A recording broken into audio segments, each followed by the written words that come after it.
To the 51st episode of Chatting with Nuts. And tonight's guest is one of my very good friends, and that is Bookborn. Bookborn, how are you? I am good. I can't believe you've done 51.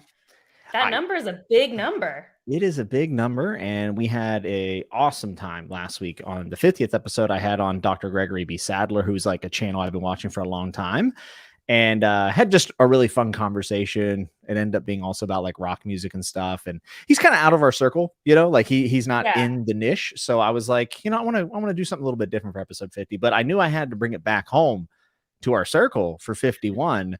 And I didn't realize, but you haven't been on for almost 9 months. Really? It was 9 months ago? It does not feel that long, right? If you had asked me, I would have been like, it was 3 months ago. Yeah, I think it was like 18 episodes when I looked or something like that since you've been on. And you were the second episode in this house, and you saved the day because Alan turncloaked on me and canceled. Yes, I was like, I remember I was the second place after Alan, which I have no problem with. Alan is the Chatting with Nuts mainstay, I guess we should say. He has been a pillar of the show, and I owe him a lot, but I always love having you on. And I was excited because, I tried to make sure that I have a lot of room to breathe between guests, unless if it's Alan, because, he wants to come on every other time, which I'm cool with. Yeah.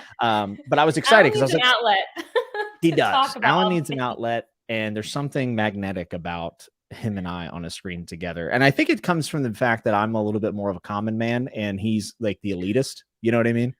He's so elitist. I'm always telling him that he's a part of the royalty. He's the monarchy. He's the bourgeoisie, whatever. I'm bougie. I'm never good at saying that word. Just like we're the common folk, really. We really are just out here trying to make a living, trying to do what we can. And then we have Alan oppressing us constantly with his KJ Parker books. I can't get away from his oppression. It's tough. It is tough. Alan. Yeah, I was wondering when he was going to show up. How nice of you to join us, Alan. I'm glad to see you. I want to take honored that you would look down from your throne. He's taken a break from his high literature to bless us with his presence in the chat. And I personally, I'm grateful. I'm very grateful. There's nothing else you can do but be grateful for the breadcrumbs. We do have a sponsor tonight, and I wanted to thank this sponsor for bringing you episode number 51 of Chatting with Nuts. And that sponsor is Wired, your number one source for unbiased journalism towards fantasy authors in 2023. Thank you so much for sponsoring Wired, and thank you for all the hard work you do over there. For legal purposes, that's a joke. They're not representing this episode. I totally believed you for a second. I was like, wow, Jimmy coming in with the sponsors. Then I got it when you said Wired, though. And then you died a little on the inside, I have a feeling. Just a little bit. No, I mean, I knew it was a joke once you said it was Wired. I just believed you had a sponsor, and I was super impressed. Could you imagine? Here's the thing. If you ever see me drinking something, 100% of the time, it is water. 100% of the time? You don't drink anything? 100% of the time. I don't like soda. I don't drink coffee. I don't drink alcohol. Every once in a while, I might have like a lemonade if I'm out. But if I'm at home, I'm only drinking water. Milk if I'm having a quickie. You never have alcohol, ever? No margarita, nothing? I have never had a sip of alcohol in my entire life. You're not missing much. Yeah, I am. Part of it's religious. Part of it is I also come from a family of huge addicts. Don't need to bring it down, so we don't need to get into that. But now, what about family extended tradition? Family is there's just a lot of addiction there. So it was just never something that really appealed to me, even though I know people can do it normally. It just not what I saw as a kid, and it was very formative for me to watch the destruction. I mean, I think that is a good of you to break the wheel and to step away from it. I like water. Oh, who drinks water from a mug? I collect mugs. I only drink from a mug. My husband also thinks it's weird. So everyone else drinks from glasses. I like to drink from mugs. I don't know. I also do drink water from mugs at times. I've done it on the show even. I am a phony and a fraud. Or I drink decaf sometimes during the show. Because there is something about talking about books and drinking coffee that I'm really into. It's just a vibe. That's why I need to find a drink. Like I was trying to do the whole like sparkling water. I think sparkling water is really disgusting. But I wish I Yes. didn't, because that feels Yes. like a nice bougie drink to have. But it's just like, I like water, but in a mug, you guys can pretend it's something more interesting. I like that. So, As a developer, the fact I don't like sparkling water makes me feel like I'm a phony, because most well, so that's developers Zach, right? Zach tried even see. harder than me. He just felt like he had to like it. And finally, he was like, this is gross. I give up. Don't like it. I'm so glad that he also does not like it, because he's undoubtedly a better dev than I would be. So that makes me feel good that I have someone else in my camp. Don't I'm talk down sure. to yourself, Timmy. Nah, I'm confident on this one. So I do want to talk about the Wired article a little bit, because I feel like I happen to always fall into really cool circumstances where like something breaks right before chatting with Nuts, and I have like the perfect guest on, and I can't imagine having someone better on than someone who has had a very different experience, I would assume, than the Wired article. For those who don't know, there was a Wired article written on Brandon Sanderson that was less than nice, I would say, and has been kind of controversial. I guess that wouldn't be a controversial thing to say. And I'm just, yeah. What are your thoughts? Well, it's funny because an article is bad when most fans are coming out and being like, well, there's so much stuff you could have criticized about Brandon, and you chose this. So like the fans are doing the work for it. They're like, why didn't you criticize A, B, C, D, E? I actually don't think it. Oh gosh, the article is just, it's so weird. It's like one of the weirdest It is weird. things. It is weird because people keep saying, oh, it's a hit piece on Brandon, but it's not. It's a hit piece on fans. It's a hit piece on his kids. And I think everyone has just agreed that he went places you just don't go, even when you're criticizing a public figure. And, criticizing his kid for putting salt on his noodles. Like, have you seen how kids eat? Like, give me a break. Like, the whole thing, it was so elitist and very like, I don't know. It was like did you watch Trekkies ever? No, I did not. But fill me in. I loved Trekkies growing up. Trekkies was a documentary made on Star Trek fans. And as you can imagine, it's hilarious, but it's just so rude. It's going into a fandom space where people just want to like things and just ripping them apart. Fans live in their mom's basements. Fans are fat. Fans are stupid. Fans are embarrassing because they like things. It's a very like 80s, 90s view of fans. And that article brought that back, like mocking the people who showed up to Brandon Sanderson's con, like the con where they're supposed to go. Yeah. To have fun, and like mocking that they made swords, mocking that they named children after their favorite literary characters. And it's like, okay, why? Why are you mocking these people? Like, it's really difficult for me to understand that. And especially because he claims, the author of the article claims that he's a fan. But it was almost like he was saying, but I'm not like those fans. I have a life. I like fantasy, but I'm not those people. And that elitism was so shocking compared to what he was trying to write about. Like, it was just, I don't know. But I agree with people. Like, part of me is like, they wrote this because they knew they'd get this reaction. So I keep telling people, stop clicking on the article, stop talking about it. Like, the best thing you can do is let this person fade into obscurity. Yeah. I mean, the part that got me was the crying at Hugh Jackman. Like, I think they actually meant it when they said they cried when they saw Hugh Jackman. And at that point, I was like, what am I reading? Like, I'm very confused right now. Yeah. Here's the thing. I've seen some people like, I can't believe Wired hasn't taken this article down and stuff. So first off, I will say this. I've read hit pieces before, and I don't feel like it is as bad as other things I've read about people. It doesn't feel like a hit piece. That's the thing, right? Because people keep calling it a hit piece, and I agree with you. It's not a hit piece necessarily. Yeah, when I say the article, I didn't enjoy the article. I mean, I literally didn't enjoy it as an article. I didn't think it had any kind of round back, comeback point.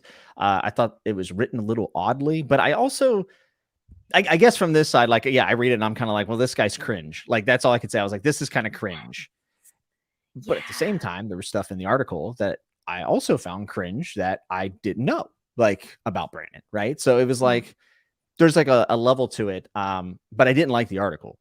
It's just that I feel like, I don't know, the Hugh Jackman crying thing really tripped me up. Like, I read it 3 times. I was like, what? Why did you cry that Hugh Jackman was in the theater? And also, like, I think one of the things about the article that they missed the point on was he was trying to express the fact that he felt like Brandon wasn't being real at all, and that he couldn't find a story, nothing interesting about Brandon.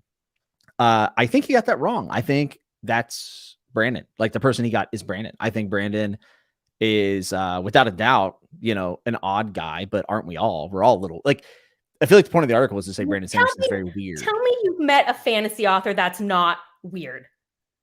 I'm so No, they're all who? Weird. Who? Of course they're all weird. And I don't think that's a rude thing. I'm weird, okay? I run a booktube channel. That's weird. I'm embarrassed by it, okay? I don't tell people in my daily life about it because it is weird, and that's fine. I've come to accept in my 30s that I'm a weird person. But anyway, sorry, I didn't mean to interrupt you. Oh, no, you're fine. I guess I felt like the point of the article was that Brandon was weird, which to I say, duh, like, we're all a little weird. And yeah, I don't know. I think he missed the point. And I think maybe there was supposed to be some sort of layer of like questioning of the authenticity of it all. But I don't feel that. And I'm not like the biggest Sander like fan. I'm also not a hater of the man. I just, he's you're not neutral, I feel like. Yeah. You've liked some of his books, you haven't liked books. I annoy both sides of it, which is always fun. Yeah. But yeah. For that, I guess I just didn't feel like there was a point at the end of the day. But I guess I also didn't feel like it was brutal, It's interesting. I just had the opportunity to go on Brian McClellan's podcast. The episode's not out yet. We just talked a couple days ago, and we actually talked a little bit about this, and we had this great conversation about how why does everyone get so rude about boring? And I feel that a little in my soul because a lot of people consider me boring. Like, I was the person who I went to high school, then I did college, and then I got a graduate degree, and then I went and worked, and then I got married, and I had kids. That's a boring existence. I am not an adventurous person. I never have been. I'm as type A as you can get. I am spontaneity is at a 0 for me. I hate spontaneity. I hate it. I'm like a planner, and so my life has been relatively boring. That is a happy existence for me. And I don't, and other people have really exciting lives. And sometimes I'm like, wow, that's really cool. I wish I was that exciting, but I'm not.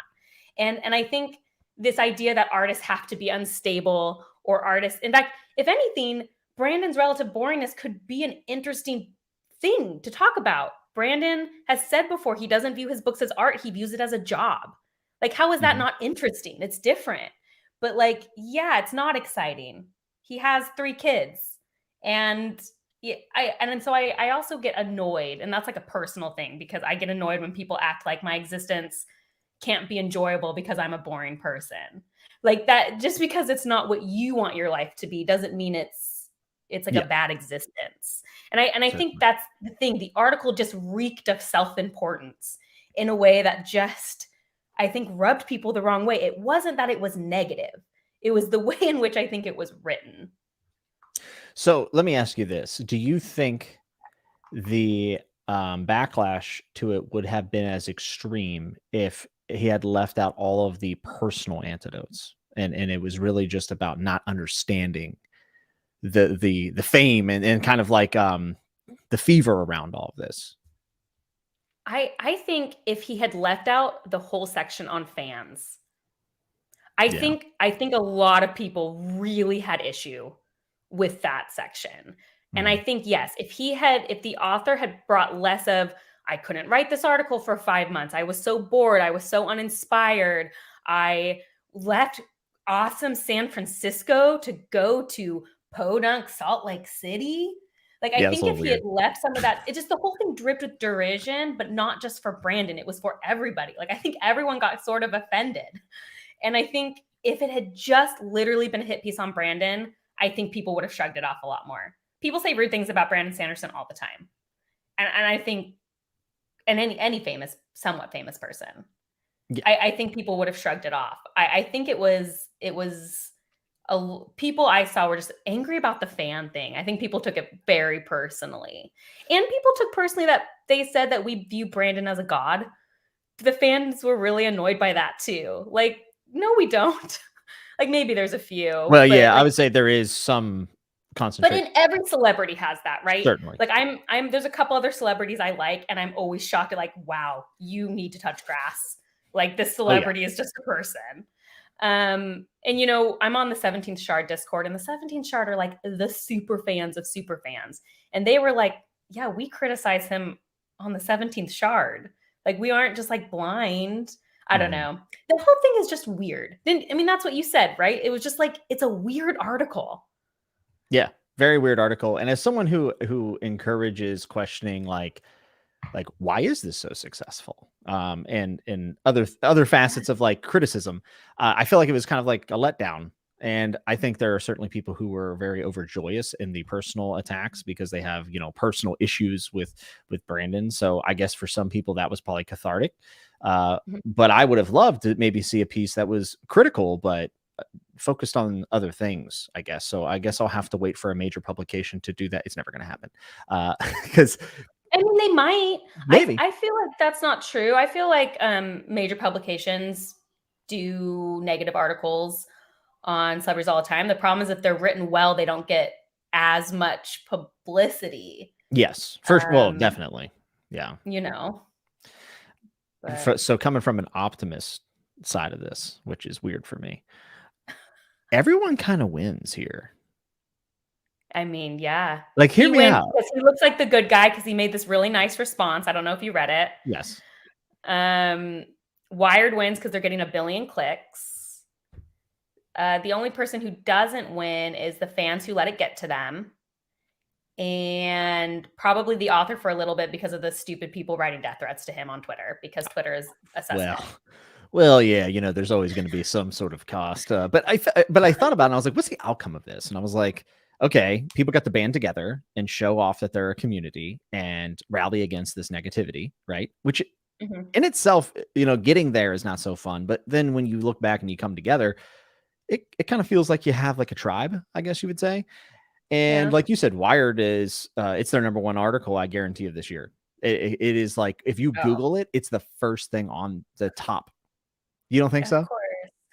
No, I agree with you. Oh, okay. And it's just, I complain about Zach this all the time because we're in the YouTube game. And it just bothers me that negative, bad things get all the attention and well-reasoned things don't. And it's just always going to be a pain point for me in my entire life. Oh, I'm with you. Thumbnails that have a negative intention, even though the video is positive, drive me wild. It's weird to me that is the default. That's very strange to me. And I guess I just don't understand it. The worst part is that people complain about it, but then clearly they're part of the problem because they're clicking on it. Oh, nobody's got backbone. Nobody's got a backbone. I don't know. I think the article stands against everything I try on my YouTube channel, which is like, if you're going to hate someone, hate them for the right reasons. You know, I did another video I liked that went nowhere because of course it didn't, had no clickability. The thumbnail didn't make sense. I knew that as I made it, but it was talking about how everyone was so angry about McKay and Payne calling people patently evil. Did you know any about that whole thing? The Rings of Power creators, for a while, people were saying that they called anyone who didn't like the show patently evil. And if you read the article, that is not what they said. And so I just made a video about how, like, you don't have to like them. I don't really like them, but don't lie. I did watch that video. Did you? Yeah, because that's one of my biggest gripes. I feel like people always try to extend past what they need to for criticism. Like, there's plenty to criticize, but they have to make it like even more. And it's like, you don't have to do that. You're hurting your argument. You don't have to. You can just say they made a bad show and I don't like them. That's a full sentence. It doesn't have to be like they're evil, they're bad people. This is actually a video I kind of want to make, but I don't know how to make, which is like the new trend to, when you find out an author is a bad person, it means their book must also have been bad. No, that's not how this works. You don't get to find out someone's a bad person and then anything they create is bad. That's not how life works. Only good people create good things. That's not life. That's not reality. If only. And not to mention And I'm that. not, people are going to just go on and talk about J.K. Rowling. I don't even want to talk about her. I got this really interesting comment. I'm sorry. Is that, I feel No, like I'm talking no, way too much. I'm no. like riled up now. You're the guest. I got this comment about, on a video where I talked about the Remembrance of Earth's Past trilogy. So the 3-body problem. And the person was like, Xixin Liu is like a Chinese communist. Like he's a terrible person and accepts genocide. And that's the person you said changed your mind about the universe. You need to think about that. And I was like, okay, so he's a bad person. I don't know. I know nothing about him. But you say he's a bad person. How does that affect me thinking his books made me think differently about the universe? How are those related? They're not related. They're not. It doesn't matter if he's a good or bad person. His series made me think differently about the universe. The end. Like, I don't understand why everyone has to relate those two things. If it's not possible that he could be a brilliant sci-fi writer and a bad person. I don't know. Yeah, well, I also think if you didn't have any context to that, it couldn't have affected your reading experience, right? Like if you didn't know anything about the author, you just pick it up, you know? No, and I never do. I never research authors. I read it because it was a Hugo winner. Do you know what I mean? Like I didn't care. I think that's what most people come across. For sure. How they come across it is that it is obviously really well endorsed, and I mean I think the president even endorsed it, which is a pretty big deal. Kind of a like, whoa, the president reads sci-fi. How neat is that, right? Yeah. His comment is like on every one of the books, I think. Yeah. Like, oh yeah, they put that very front and center. Like, very, very front and center. So I feel like to turn this into a great positive is I would love to hear about everything with Tress, everything about how you, if you feel like talking about it, that is, going to Brandon Sanderson's place. How did you get invited? Like where did this all start? Such a good question. I'm not even sure, Jimmy. I'm going to be honest. You know what? I don't know. I have a theory though. So I can tell you my theory of how I think I got invited. Which is, well, the reason I don't know is a while ago, Sanderson's team had put out like a Google form that people could submit to potentially be like, get PR packages kind of thing. Yeah. So actually, I don't know who it was, but a follower messaged me about it. They're like, I don't know if you saw this, but you should do this. So thank you to that follower. I don't know who it was. I love you guys. They're always telling me things that I'm missing. And so I submitted to that. And a few months later, I did get asked. That's what Alan wants you to think. So a couple months later, I did get a message from them saying that they had a PR package for me. And that ended up being the Tress package. And but it seemed like that was it. So I know I was on their radar, but based on how I got contacted to go to that, what I think maybe happened is either somebody dropped out or they didn't have another person, and Murphy was the one who recommended me. So Murphy was already there, and they'd had, the mushroom expert and like the flat earth debunker, because they wanted like a different people. And they, I guess, wanted another booktuber, and Murphy, because Murphy warned me, she's like, it's going to be really short notice, but just so you know, I told them to ask you. They may ask you, they may not. And so they did. And that's how it happened. So yes, I have thanked Murphy 800 times. Thank you for recommending me. So I think that's how it happened, is my guess. Interesting. Yeah, because I was curious about how that kind of comes about, and like if you had applied to something. Murphy recommending you is not too surprising. I will say this: I didn't know Murphy. She's a massive YouTuber, and it's hard to know how those people are, but I gotta say Murphy is a pretty wonderful person. I did a stream with her. I was taken back, honestly, and really encouraged by her. And yeah, she is a gem. Jarl says Murphy is a gem. I would agree. And it's no surprise now that I know a little bit more about her that she would like offer your name up as a candidate. So that is really cool. Nice. And we had talked a little bit on Instagram before, and I had done the Lost Metal, like a live with her. She's a very, very cool person. So that was extremely nice. It was very fun getting to meet her in person. yeah, that was a wild experience, and I'm going to treasure it for the rest of my life. And that sounds dramatic, but I'm being dead serious. Like, definitely like a highlight experience for Well, me. would you mind reliving it for us? Can we get the experience from your eyes? Yeah.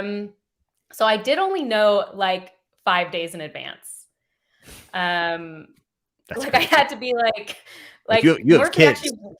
Yeah, so like Murphy, that's why she warned me early. She warned me like a day before they contacted me, being like, hey, they may contact you.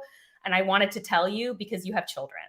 And I know it's going to be tough for that to happen. But Zach was basically like, well, we're going to move Earth to make it happen. Like, it doesn't matter. He's like, Yeah. you're going to go. It doesn't matter what has, like, you don't just, you're going to go if you get asked. So, he like took a day off of work. My dad happened to be in town for work one of the days. So he like took the kids one day, and then Zach took a day off, and then my mother-in-law took it. It was, we worked it out. But yeah, they flew me out to Salt Lake City, and with the other people. This was not a boring part of my life, that is for sure. And it was 2 days. Well, yeah, like 2.5 days. So I flew out on a Wednesday. That night we got to go and tour like their office and have dinner with Brandon and his wife Emily. And that was really cool. I had met Brandon twice before. What about the food? Did you salt your food? I didn't salt my food, but Brandon salted his food. So see, maybe it just runs in his family. We had Indian food. It was really good. I didn't feel like I needed salt, but I also don't eat a lot of salt. So, or I don't oversalt my food, I should say. And it was really cool getting to meet Emily. Actually, I had met Brandon at a couple of signings. Obviously, this was different. I should have known this. I didn't realize how involved Emily was in everything. She is one of the coolest people I've ever met. And friendliest, gave us a whole tour of everything. She wanted to be the one to do the tour, just like the nicest person. She clearly runs like the business, like clearly, like, so it was like very cool to meet her. I find it interesting that the article thought he was boring. I thought he had a lot of very insightful, interesting things to say. We talked about spoilers. We talked about like my spoiler video. We talked about, he's on my side, by the way. I just want everyone to know that. So he watched your video. Really, he hadn't watched the video. No, I told him about it. One of the Dragonsteel employees brought that video up, and then Brandon brought the research up, and I was like, oh, the research. We got to we apparently like the same video essayists. So we like fanned over the same YouTube video essayists. We like video games. It was really fun. He was really open with all of us. Like, we could ask him anything. Like, he told us a ton of stuff, and we did sign an NDA. So like, I can't talk about a lot of it, like that sort of thing. Like, he would, you're important like, now. Asked him about the business, asked him about the Audible thing, asked him about all this stuff. And he was just like, yeah. And then, and the Dragonsteel employees were like, this is why we had you sign an NDA, because he'll tell you anything. So that was cool. Like, he's such a nice dude. And whether you like his books or not, he's just cool to fans. Yeah. Then we filmed all Thursday, pretty much. We filmed all 5 videos in one day. Wow. We got to go into his lair that he had built under his house, his giant lair. That's where we filmed it all. Really inspiring. Really inspiring, actually, to be with other content creators in person. Like, I left that feeling so inspired by just everybody. Their content creation strategies, the Dragonsteel team. I don't want to move to Utah, but I kind of wanted to for a moment so that I could work at Dragonsteel, because everyone there is so committed, so happy, so committed to their job. Like, being around people who love their job, it's just really inspiring. Yeah. I had to remind myself, like, oh man, I miss work. And I had to be like, work wouldn't feel like this though. And work wouldn't feel like this. Remind myself.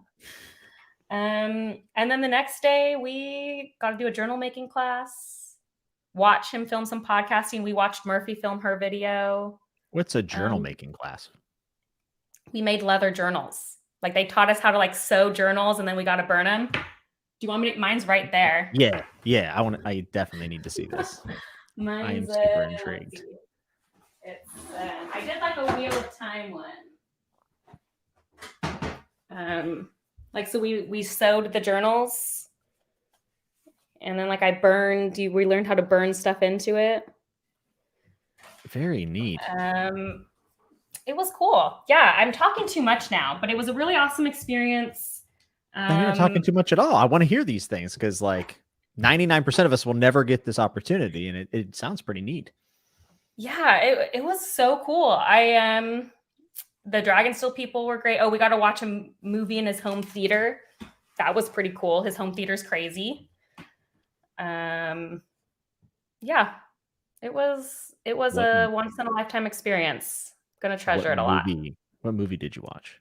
We watched Knives Out. Oh, nice. I've heard it's awesome. Oh, you haven't seen it? Yeah, so I had seen it already, and one other person had seen it, but 3 of them hadn't seen it, or 3 of the creators. And it's like, I love that movie. So I was very excited when someone mentioned it. I was like, okay, yeah, let's watch Knives Out again. I really like it. That's awesome. Yeah, I think about like if something like this were ever to happen for me with like one of my favorite authors, which would be, like George R. Martin, Erickson, which I did kind of get to hang out with Erickson, so that was like, pretty you got to hang out surreal. with him. Yeah, but he didn't have like a Darujistan bathroom stall, so like it wasn't to that level, right? Yeah. But, if Gurm had me come over and stare at his train set, and that'd be kind of neat. Or our Scott Baker was like, look at all this literature that tells you that you don't have free will. I'd be like, oh, this is sick, dude. Thank you so much. So I try to think about like what that would mean for me with some of my favorite authors, and I think that it would just be outstanding. So I'm super happy for you. Thank you. Yeah, it was really great. I will say someone said we should have watched Lord of the Rings. Let me tell you, I was operating on pure adrenaline. Like I never sleep. When I go somewhere new, I never sleep the first night. Like this is just who I am. So like, we got there and then I did not sleep. Like I slept like an hour, and then we had like a 12.5 hour day. Like between breakfast and filming and watching the movie and touring, like I was up for like 24 hours. So I think if they had watched Lord of the Rings, I would not have made it. Like it just wouldn't have happened. Yeah, and plus you've seen it. I don't know. They're just a wee bit long, aren't they? Yeah, when you're watching it late on no sleep. Yeah, I mean that's a pretty incredible experience. Do you know if you said it's a once in a lifetime experience, but do you know if this could lead to future things, or is? I mean, I'd love it. I think I got to talk to Brian McClellan because of it. So like that's something that came out of it. Like I got on his radar because of the Brandon thing. I don't know. I don't know. I don't like to express inner dreams out loud.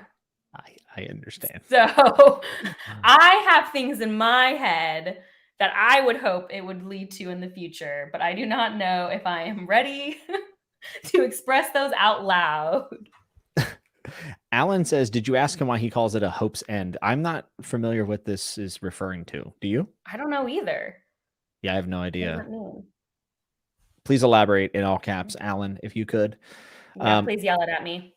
Can you explain to me this Elantra suite that I keep hearing about that's so amazing? Oh, I didn't know people knew about that. I didn't know about that till I went there.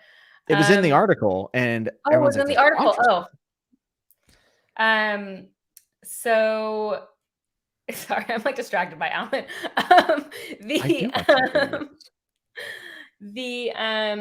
So they call it Cosmere House, is where everyone works. Basically, Brandon bought the next door neighbor's house when they moved and turned it into like the offices.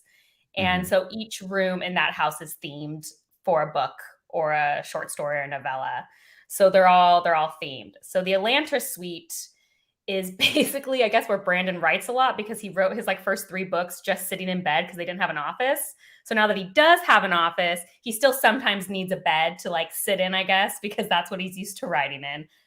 I don't know how his back can handle it, but that's fine. That's the joke. That's the joke anyway that Emily said.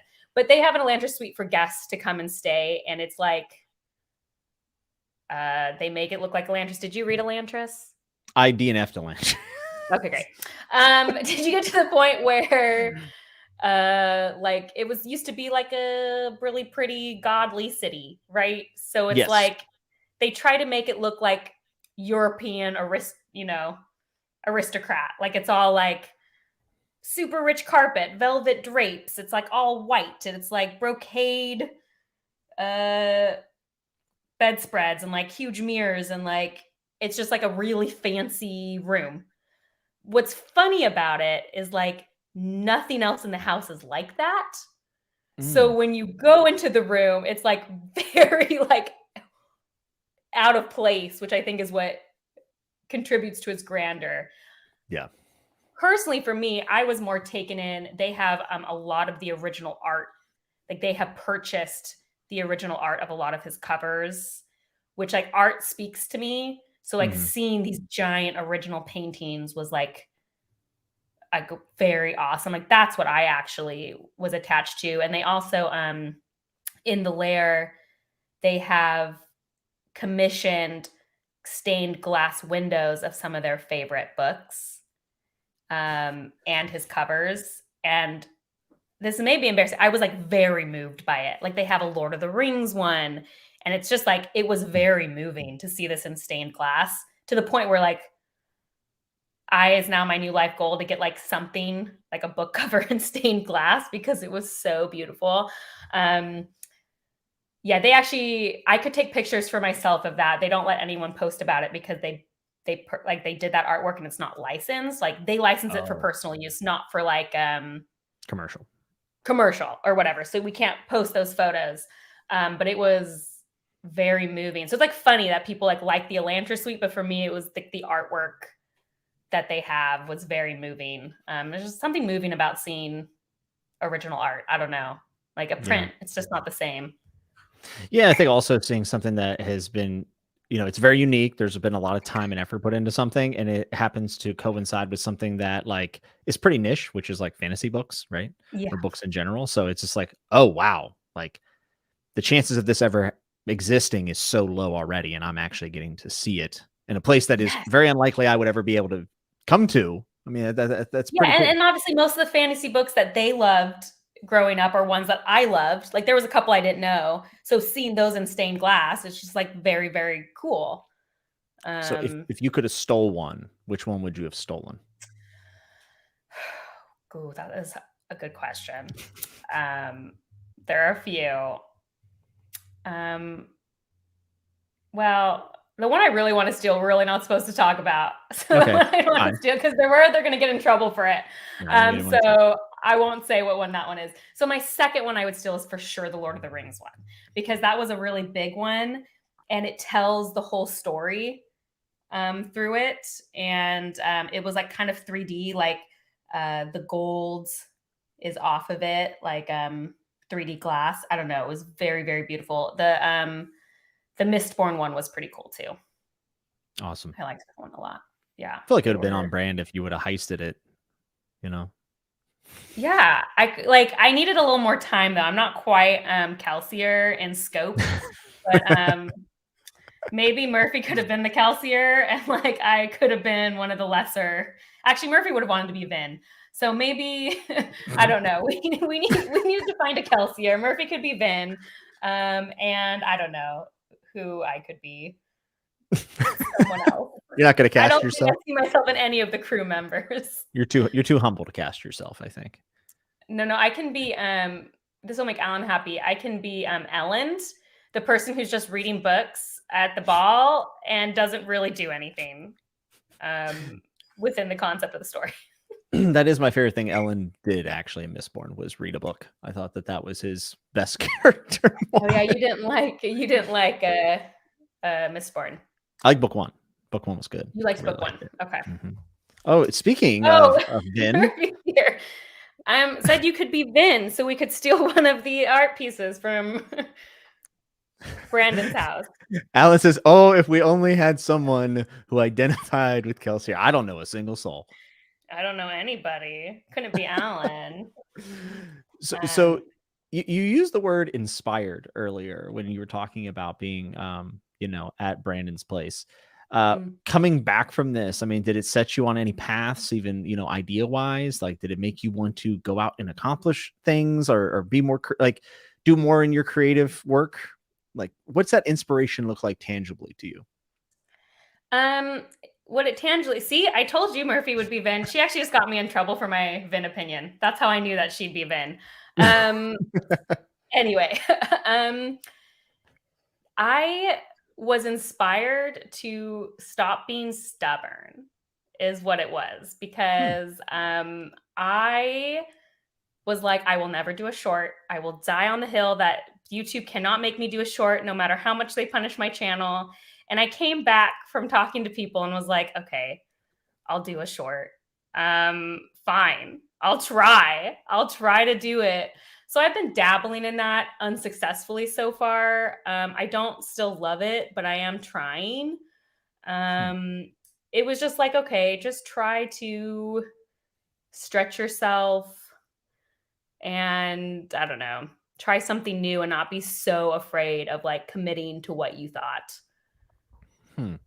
What about that experience led you down that path? Yeah, Evie's like, that's why I've seen you doing shorts. Yes, I am trying. Yeah. And Murphy disowned you. Murray's perfect. Murphy's here. She's one of the people who helped me with that decision. I mean, part of it was talking to two people who are on TikTok, ADHD Projects and Chaotic Forager, who are two of the people there were on TikTok. And it was just very interesting hearing them talk about how they do content creation. And it was also Murphy being like, YouTube's going to punish you. You have to do shorts. And I was like, thank you. I needed someone to just tell me that. I needed someone to be like, you got to do it. And I was like, okay, fine, I'll do it.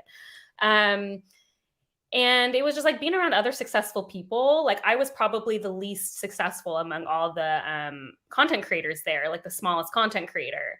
And so being around really successful people, that's always been a drive for me. I want to be successful. I'm like a success seeker. So yeah, just like maybe working a little harder. So is success mean subs for you? Is that what that means? I think right now success would be, yeah, more subs and also maybe a better view to sub ratio. I know.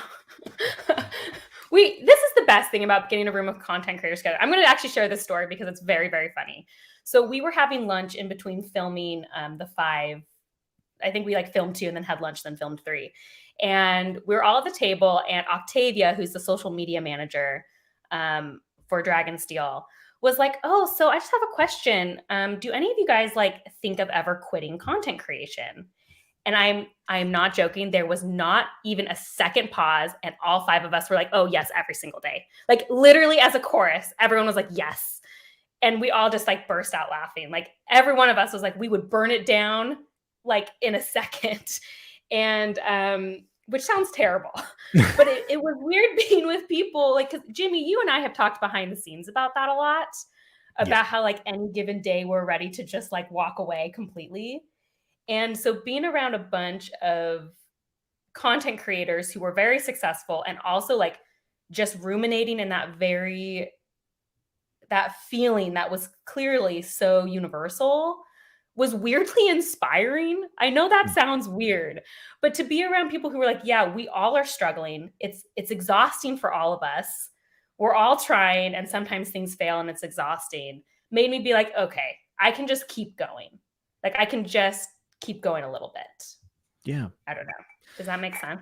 Yeah, no, it totally makes sense. And Murphy said in the comments, I've only done a handful. She's speaking of shorts and says, I haven't done any in a while because I don't enjoy it. Not saying I never will. I just don't do much at all. I've done one.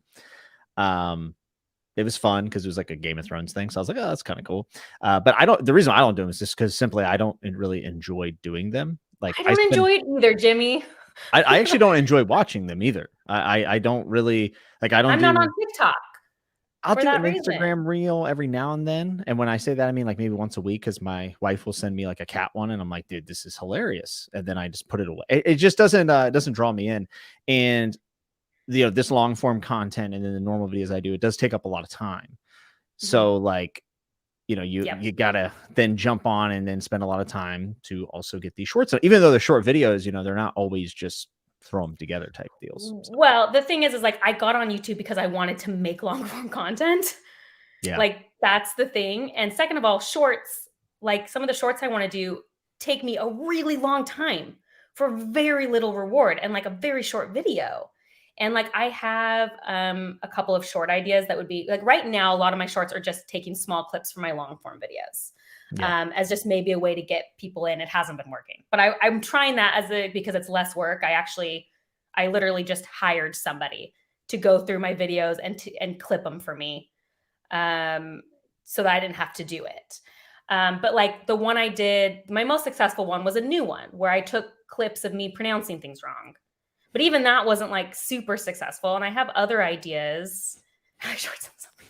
I have other ideas, but the thought of filming for them seems like it's going to take a lot of effort for probably very little reward. Yeah, I think the clipping thing is a really good idea, especially for something like this.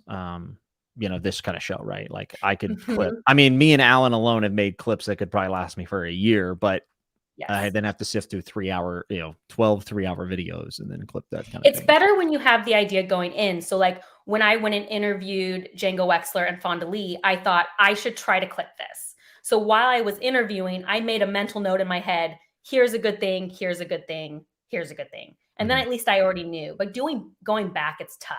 You have to watch so much content. Yeah, it's a lot of time. It's one of the reasons why I haven't timestamped these videos. I know a lot of people want chapters, and I understand that, but like I would then have to watch my video again because I I have a very bad memory as it is, especially with videos. Like people are like, "Oh, you talked about this on a stream." I'm like, "I did? I don't remember Didn't you that at say it's all." because of the concussions you got as a fighter? I think so. Well, Yeah. let's chill on the fighter. I was a fake fighter. I was a pro wrestler. So Sorry, let's sorry. let's You not were a let's pro wrestler and it was about the story. I am sorry. I didn't mean to downplay no, what you were doing. I watched the no, videos. you're They were actually very overplaying. You're actually you're making me sound cooler than I was. So I gotta back it up a little bit. No, but yeah, I think maybe that has to do with it. I also think that I just talk a lot. So to remember everything that I've said is very difficult. I feel Um, that. Yeah, I so was wondering, my sister-in-law, who is a lot younger than me and is very into TikTok and sort of that thing, she was like, "You just need to hire someone young." She's like, "You should go hire like no one older than 24 and they're going to tell you how to make a short." And I was like, "Okay, maybe. Maybe I do. Maybe I need to hire the Gen Z person who can help me get with it, you know? Knows my content, maybe preferably someone who watches me, I guess." So anyway, that we'll see. I would like it if people just liked my long form content. That's the dream, Jimmy. well, this If is people liked my video essays. I like your video essays. You said earlier that you're not a spontaneous person, and I was like thinking in my head, like that makes sense because your content's always very well researched, very well thought out, and like your delivery is always very concise. And I was like, so who's the opposite of Bookborn? Like, who is a spontaneous creator? And I was like, oh, Brian Lee Durfee. Like, Yeah, Brian Lee Durfee literally does the impossible and flips his camera on and is, and I mean, so just funny. so funny for that 10 minutes, and it is all off the cuff, and I don't believe he would ever record twice. Like I do believe it's a one-shotter, and it's just opposite ends of the spectrum. It had my brain kind of turning while you were talking. But I'm not shocked at all that you're not spontaneous because I think that you're a very like measured person in even the content you create. Well, thank you. It's true. It does hurt, right? Like if again, when I see like Daniel Green does this great video the day the Wired article comes out, right? Mhm. Like that is just a very hard thing for me to do for two reasons. One, this is a hobby and like I don't have time Yeah. right now to like film something on the same day. But two, like I just sometimes like to ruminate on things because I find that my gut reaction to things isn't always the my final reaction. Mhm. And because I'm like a very controlled person, I do not usually like to give out gut reactions, which the YouTube algorithm hates. So there's that. Like the most gut reaction you'll get from me is probably my Wheel of Time videos because I often watched the video and then filmed that a few hours later. And even those, like I struggle with them. I'm like, man, that was such a Hmm. gut reaction. And I don't love it. I don't love it. Well, I think we can forgive you for a gut reaction or two out of everything that you've done. And Wheel of Time had a lot of people reacting. And I was going to ask you first off, is there a season 2? Like, is it ever coming out? So my conspiracy theory is that like maybe they are actually trying to change stuff because of the reaction to season 1. Because I thought it was supposed to come out last November. And then it was like, it'll come out January. And then it was like February. And now it's March and there's no date anymore. Yeah, I had heard February, I think is what I had heard. But and I might be wrong about this, but I don't think there's been any promotional material either, right? Like trailers or anything, Nothing. right? I haven't seen anything. At least I haven't seen it. I feel like Rafe Judkins was like, less is more. We're going to take that and we're going to turn it up a notch. We're going to do none is most, I guess. I don't know. Like, I don't know what happened. Yeah, it's really confusing to me because they claimed that filming wrapped like July, A while back, right? July of some year. So 2022 maybe. I think they're already filming season 3. I think I had seen that. Maybe I'm wrong. I might be wrong. How can it be? I think they got greenlit for season 3. I don't know if they're filming. How could they be filming if like no one's even heard if season 2 exists? I don't know. I don't know. I feel like they're putting themselves in a little bit of a tougher situation. Like obviously House of the Dragon is going to take probably 2 years to produce, but that's a different thing. Like that's a different type of beast whenever you're talking about core audience and like expectations, plus how season 1 was received compared to Wheel of Time season 1. Do you plan on doing Wheel of Time season 2? Are you going to do content for it? I do. But this time I'm going to go right out the gate and say, if I stop enjoying the show, I'm going to quit it. Okay. Like I'm going to cover it like I did last time. Oh, there've been 2. I don't even know. I try to stay out of the promotional trailer game because people react so harshly to them. Like even the first Wheel of Time, filmed wrapping in May. See, it was a long time ago for a TV show, relatively. When the first promotional trailer for Wheel of Time came out, it just bothered me how picky everyone was about it. I'm like, look, you're seeing 6 scenes out of an entire season. Could we all like take a collective breath about this? I'm sorry, so-and-so wasn't wearing the exact outfit you thought they were wearing. Like, take a breath. Mm-hmm. I mean, I didn't like the season, but I don't like to judge things. But like, I mean, I didn't say I didn't like it when I saw a 30-second promotional trailer. Nothing that was wrong with the trailer was what was wrong with the season. Yes. Yeah. And so I don't know. I think I'm just tiring of the internet, Jimmy. Do you ever feel tired of the internet? Me and Alan have this conversation daily. Yeah. Like I'm just tired, man. Like maybe the one part I'm contributing to it.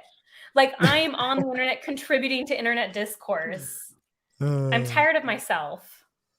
Murphy says sassy Bookborn is my favorite. I agree. Actually, no one can watch these. This is like unfiltered. Maybe I have slowly started to pull you down into my depths of nihilism. Maybe that is what's happening. The internet, yeah. Between you and the internet, I'm just like not even an optimist anymore. I definitely get tired of my own voice and my own, because and I think you're kind of like me. You're a bit of a fence sitter, right? Like you go back and forth on things and fight with yourself, and that's exhausting. All the time. Like that's exhausting. Like I'm like, get a life, James. Like you got to figure this out. Like take a stance. It's not that big of a deal. And I'm like, well, I don't know. Like too much. Sides is so exhausting. Oh yeah, and it's I don't know. It's just how I am, and I just don't like the reactivity of the internet. It's just really exhausting when anyone's so reactive. It's just, and that's why I make a lot of videos about that, right? And that's why they do poorly, because I'm not reactive. You say you do poorly. You've done very well. I mean, your Wheel of Time videos, your Rings of Power video. I mean, you've grown. Those are the ones that did well, but they were the most reactive, right? My Wheel of Time videos were the ones that were the least scripted. I mean, I did make a script, but they were the least scripted. They were done hours after I watched. You know, like my Roald Dahl video is a perfect example of this. That was old news by the time I made the video, because I needed to think about it, and then I needed to research a bit, and then it was like 2 weeks later and I made a video about it when no one was Googling it anymore. That's the story of my life, Jimmy. I thought that me covering House of the Dragon, obviously I covered over at Bend the Knee with my buddy Matt, who's in chat as Super Gains Bros, and we have a good time over there, and you know that podcast does very well. But when I did my House of the Dragon content, remember I came to you and I was like, you know, what was your strategy going into this? And like I was kind of actually trying to prepare for like people who don't watch my channel to be coming to my channel. And it kind of made me a little bit nervous. And then they tanked. They didn't do well at all. And I just I said, you know what? I'll just turn them into live streams. And some of the most fun I had last year was doing those solo live streams. When I think I did on Wednesday nights, but I mean, they didn't do well at all. Which is funny because it was like my attempt to maybe like I'll step into this like trendy thing. And so Jimmy, how do you feel when that happens? That's a great question. When you make a plan and you think something will be successful, because that has happened definitely to me. Happens and then every it's time not. I try. Every time I try, that happens. Oh, does it? Oh, absolutely. I made a Hobbit review and I was like, I'm going to edit these photos. I did like effects on the photos and I was like, I'm going to like write out more than I usually do for this. And it bombed. I even did a like, attractive title and all this stuff and it didn't work out, which is funny. But for me, it was frustrating with the House of the Dragon one because it was probably the most notes I had taken like to read off of, and I did some editing and stuff, and also I really liked that video, and it didn't do super well. And I think that's the first time I ever was like discouraged to the point where I mentioned it, where I was like, oh, this kind of sucks. But at the end of the day, I was making reviews 3 years ago that 100 people were watching, and some of those people still watch. Some of these people are in the chat, which is insane. So when I think about that, I say, if you strip all the numbers away and you strip away, being in conversations like this, like about creating videos and stuff, do I enjoy flipping on my camera and talking about books? Yeah, I do.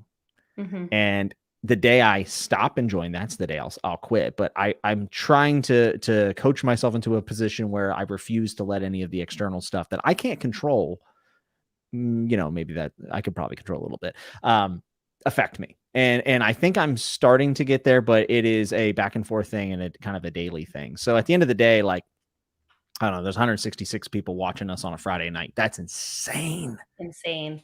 That's insane. Yeah, the people who follow you since the very beginning, I just want to let you guys know, if you're, those people, they mean a lot. Like there's a few people I know. Yes, I recognize your name and I know who you are. And it's very meaningful. I mean, the truth of the matter is, if we made content we didn't enjoy, we'd probably be more popular. Like, I always think that there's content I know I could be making that would probably get views, but I cannot bring myself to do it because I just don't care. Like, I can't make a video I'm not interested in making, which is why I said I could quit Wheel of Time, because at the end, I did not enjoy making my Rings of Powers video. Yeah, I'm real bad at, surprisingly, for being a fake wrestler. I'm very bad at faking things, as far as like what I enjoy and what I don't, or like what I want to do and what I can't. It takes a lot to get me up and motivated for something that I don't want to do. So I try not to really ever complain about views or anything, just because I feel so thankful for what I do have. And I've tried to keep sight of that as I've went on, and I think my experience from wrestling probably also helps with that quite a bit. Yeah, I think sometimes I sit back and I'm like, okay, like 4,000 people watched one of my videos. Insane. Like, what, 4,000 people? Like, what? Who am I to say that's not very? That's insane. That 4,000 people listened to what I said on the internet. That's like a respectable concert turnout. Like, that's weird.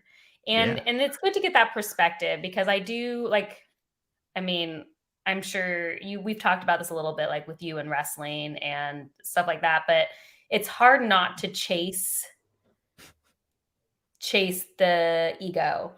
Yeah, definitely. Especially when you see, other people talking about it or whatnot. But sometimes it's good to be isolationist. Sometimes it's good to think about, like, for instance, so I have trouble if I watch a review for a book I haven't reviewed, I don't like to review it, but like, I have to keep in mind that there are people who literally want to hear what I have to say. Like, they are invested in what I have to say. So even if it happens to coincide with a lot of things other people said, like, they want to hear my voice. And that is a position of privilege, I think.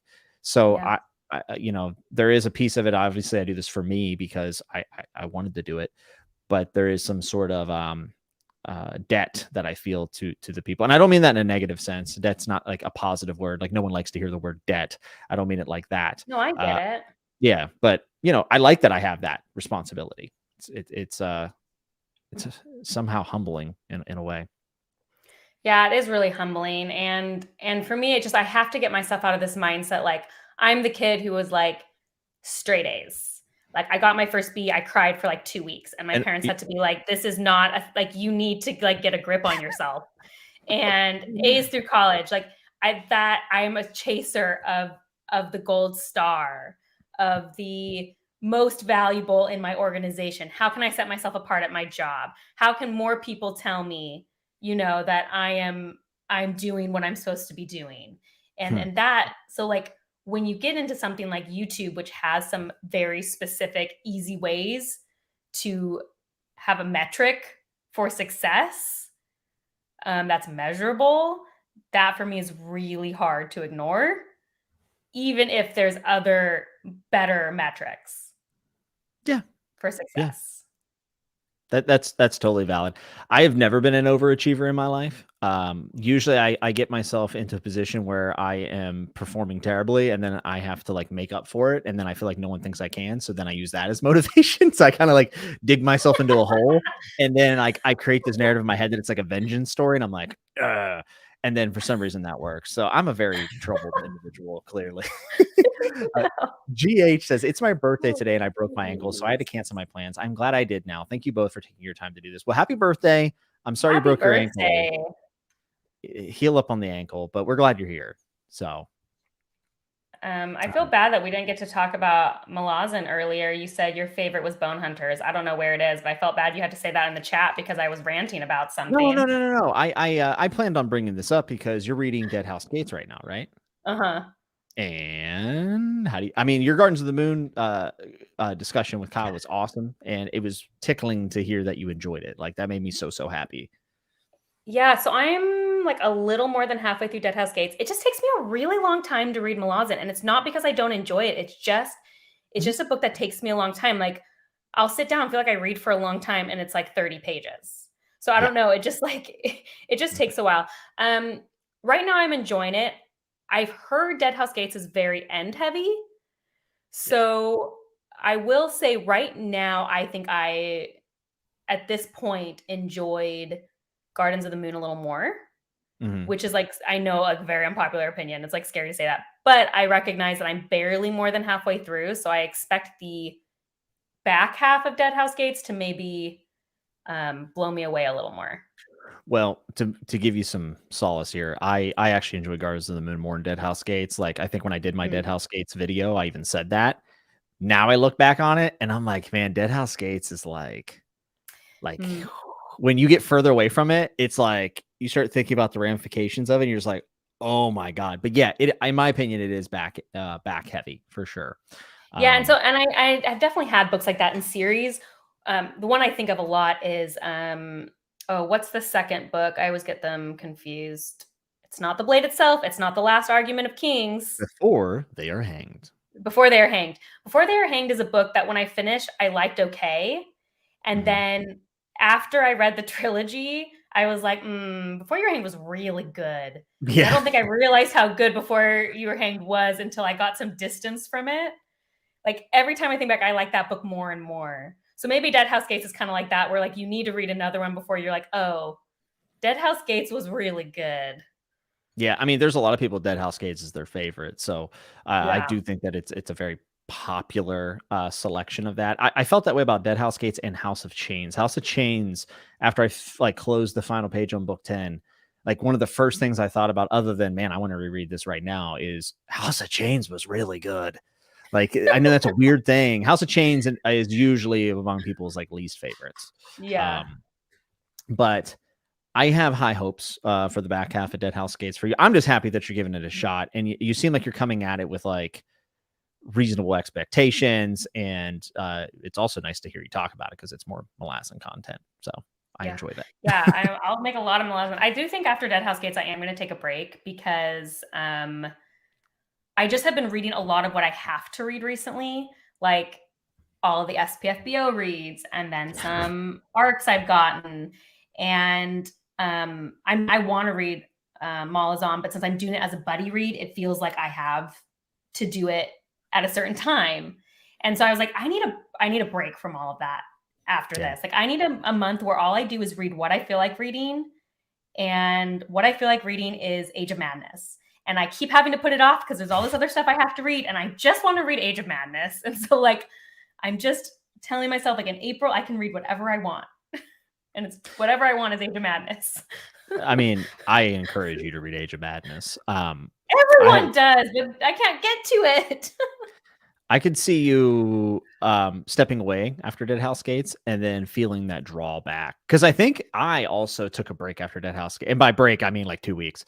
And I was like, about a week after, I was like, yeah, I'm kind of ready to get back in. Like, I got to see what was going on with that one thing that was mentioned or you know, whatever else. And I worry that that's kind of why I enjoyed Gardens of the Moon a little more currently, because I was like very eager to read Gardens of the Moon. And when I started Dead House Gates, it was more like, well, I said I was going to read one a month, so I need to start it. And I don't want that feeling anymore. It doesn't work for me as a mood reader. I know everyone says that, Philip. And also everyone's talking about your book, Philip. I have it. Yeah. I haven't started it. I'm sorry. I was going to say, you're talking about stained glass. I feel like we were like foreshadowing the fact that we. Well, someone said that in there. Listen, if there's one good thing. Edan? Way of. I say Edan. I think he says Edan. I think is Eden, the way of Eden. So I see that I'm like the way of Eden. And I know that's wrong, but that's how my brain goes. So I'm going to put it out here. Listen, if there were two booktubers that were going to mispronounce it, it'd be you and I. Yeah. I was like practicing to say Malazan. I practiced a few times before we went live because I say Malazan, and that's very upsetting.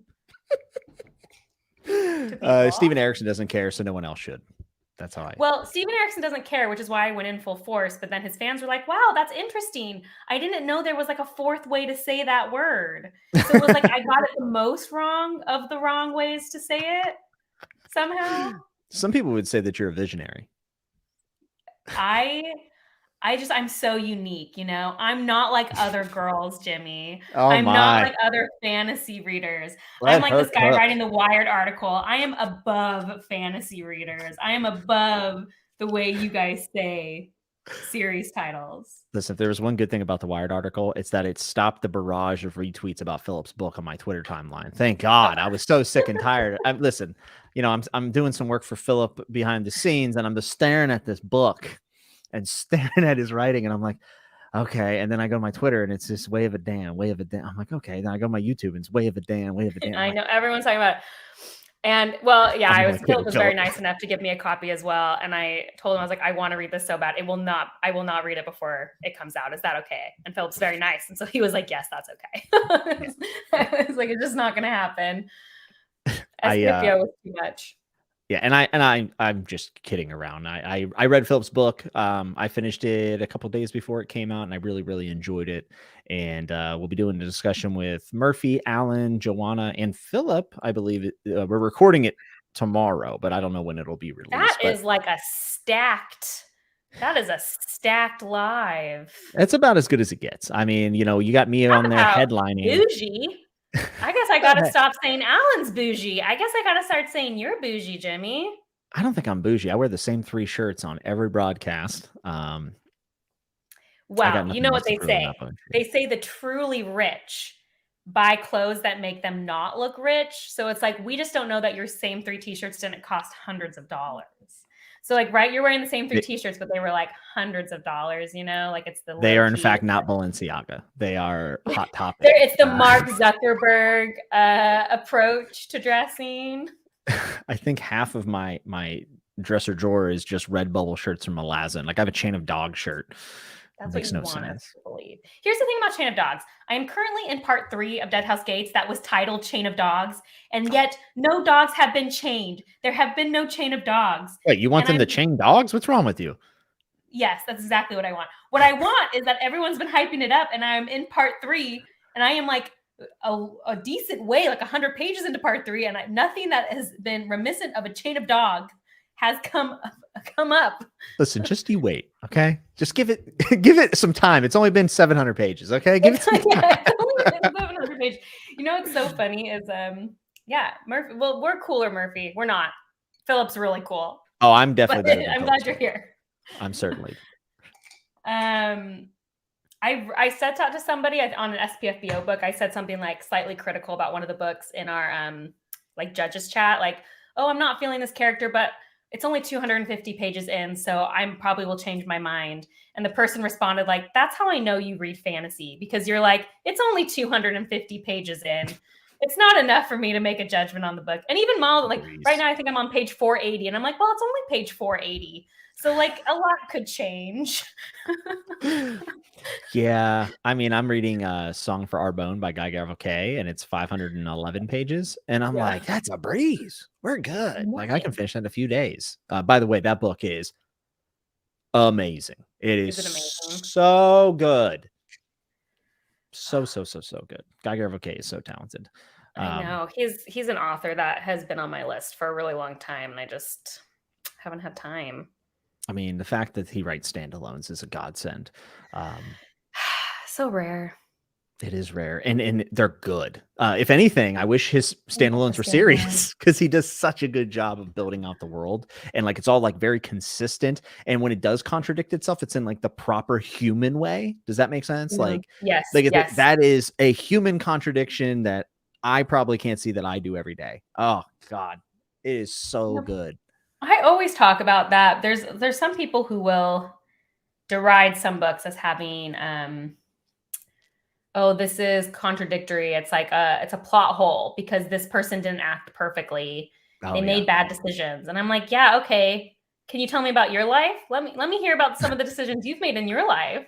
Yeah, characters are going to make bad decisions because we're not logical all the time. Yeah, and it can even extend past that. And this is something that Gavriel Kay is doing, is like the world itself is actually also inconsistent. Like a nation of people act absurdly, and you're like, well, that kind of mirrors what's happening today in like culture. Oh my God. Like, did he make a commentary on all of this happening? Like, it's just, I don't know. It's been a little bit mind bending. And it might be my book of the, I haven't finished it. I got like 100, or no, I only have 60 pages left, I think. Cause I was reading it before we went live, and it might be the best book I've read this year. It's like between that and Death's End, and Blind Sight by Peter Watts. Those are like the three books that have really stood out this year. I forget what the name of it. You just told me the name of the GGK book. What? A Song for Arbonne. I think that's Song for Arbonne. Maybe it's Arbonne. I don't know. Oh, Arbonne, not Arbonne. I think it's Arbonne, but you should say Arbonne to keep consistent with you. Arbonne. Okay, great. Is it like on the same level of Death's End in terms of like messing you up? Because you were saying like you can't believe he predicted this stuff. Does it feel like okay? No. This is more of just, it's like annoying how good GGK is almost, where you're like, I wish you'd mess up. Like, I wish you'd just like blunder here in the last act just a little bit. Whereas Death's End is just, it, as everyone always hears, the ideas, it's the same thing we always talk about, but for so many different reasons, like Liu could not tie GGK's shoestrings. Like there's no way when it comes to like prose and characters and everything else. So it's interesting that I'm putting them both on that same pedestal, but they're so different, which kind of is the beauty of reading in a lot of ways. I think that kind of personifies it. I was just curious because I just did a list video of books that messed me up. And so I was wondering if I should read this one to mess me up. Because I did say Death's End actually was one of the books that I said has profoundly, which I have blown up your DMs about Death's End. Yes. And I also talked about Hell as the Absence of God, which I've also blown up your DMs specifically about. I did read Exhalation, and we kind of talked about it a little bit. And I've settled the fact that I actually like Ted Chiang's other collection a little bit more, I think. It's funny because ever since we talked about it, now I'm like, do I like the other collection more? Like maybe I do. Because I wonder, I'm influenced. You are an influencer. Because I was thinking like maybe it was because I had it was just my first introduction to Chiang's writing. And so it was just like so mind blowing to read Exhalation and just like never have experienced that before. But like if I had read the other one first, it would have been that same experience. So then I'm like, which one did I like more?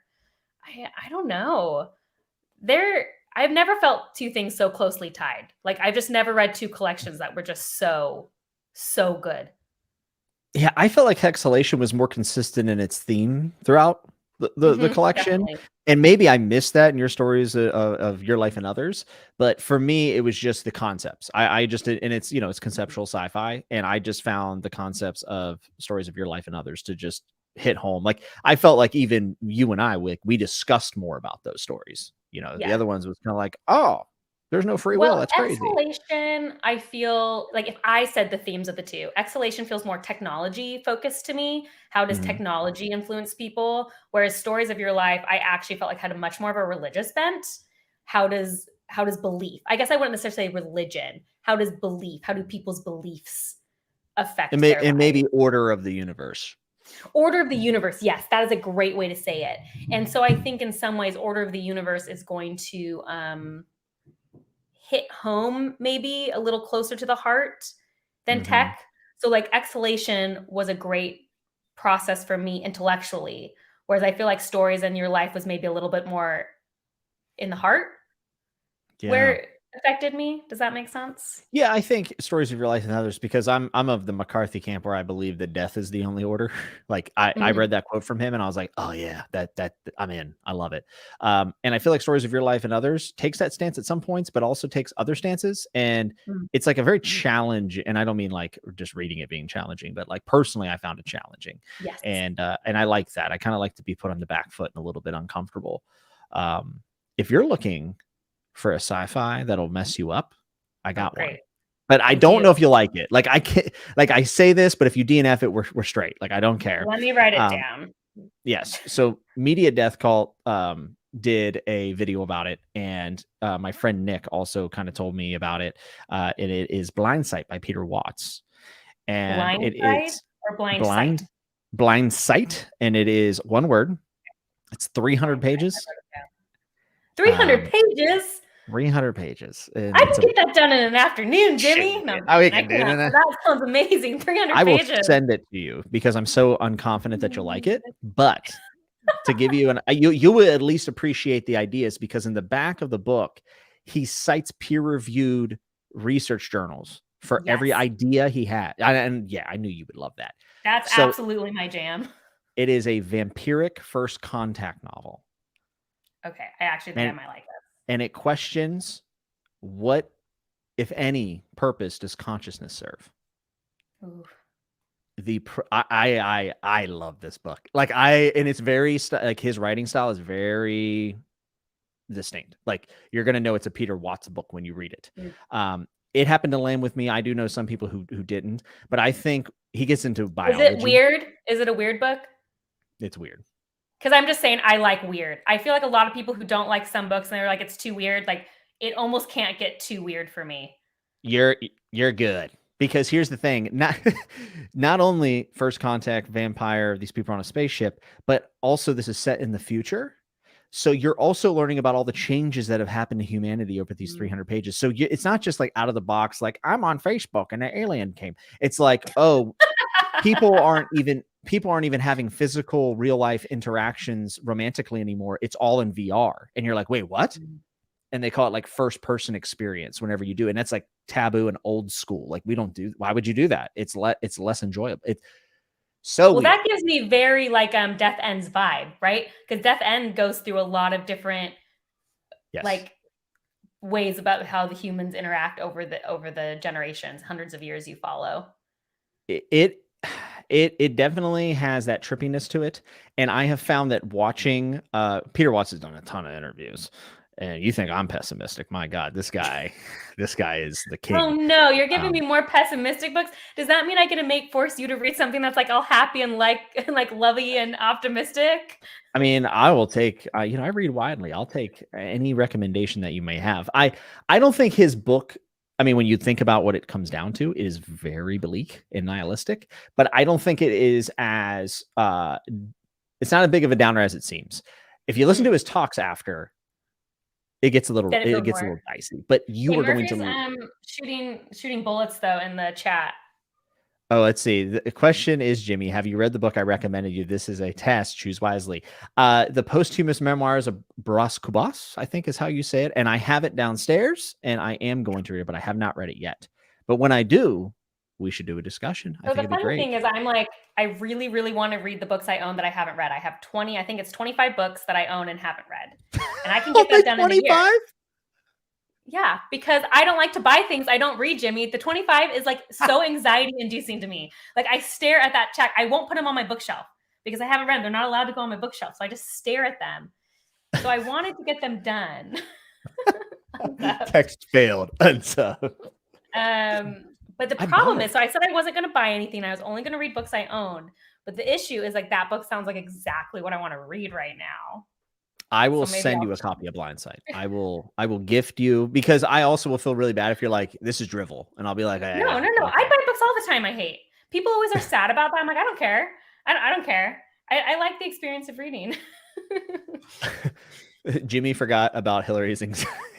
Yeah, I forgot about my anxiety, and that books give me anxiety.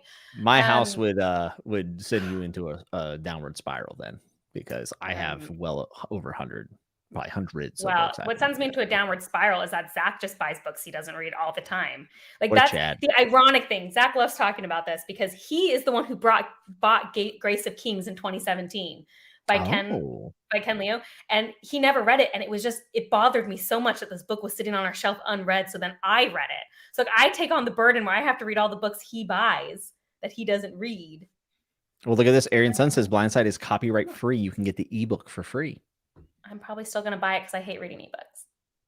Yeah, same. I had a great time reading Philip's book when he sent it to me, but it was on ebook and there were no page numbers and it was on a Kindle.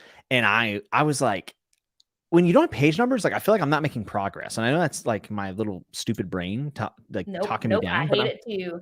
I'm like, is this still the same chapter? Like, I'm like, this doesn't make any sense. So I actually really want to reread Philip's book now that I have the physical copy. Also, the cover looks so good on the book, by the way. Philip. Yeah, I might. Yeah, I mean, it shows how much I love Philip and believe in his book that I was like, yes, I will read the ebook of this. Because I do that for very few people. I was like, but I'm excited to read Philip's book.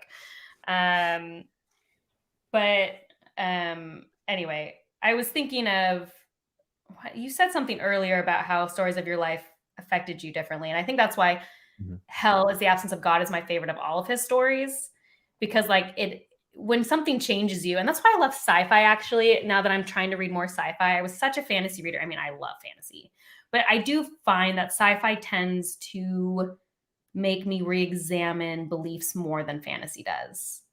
I think that fantasy, I've read a lot of fantasy that has made me think a lot about storytelling, about characters, about life or experiences.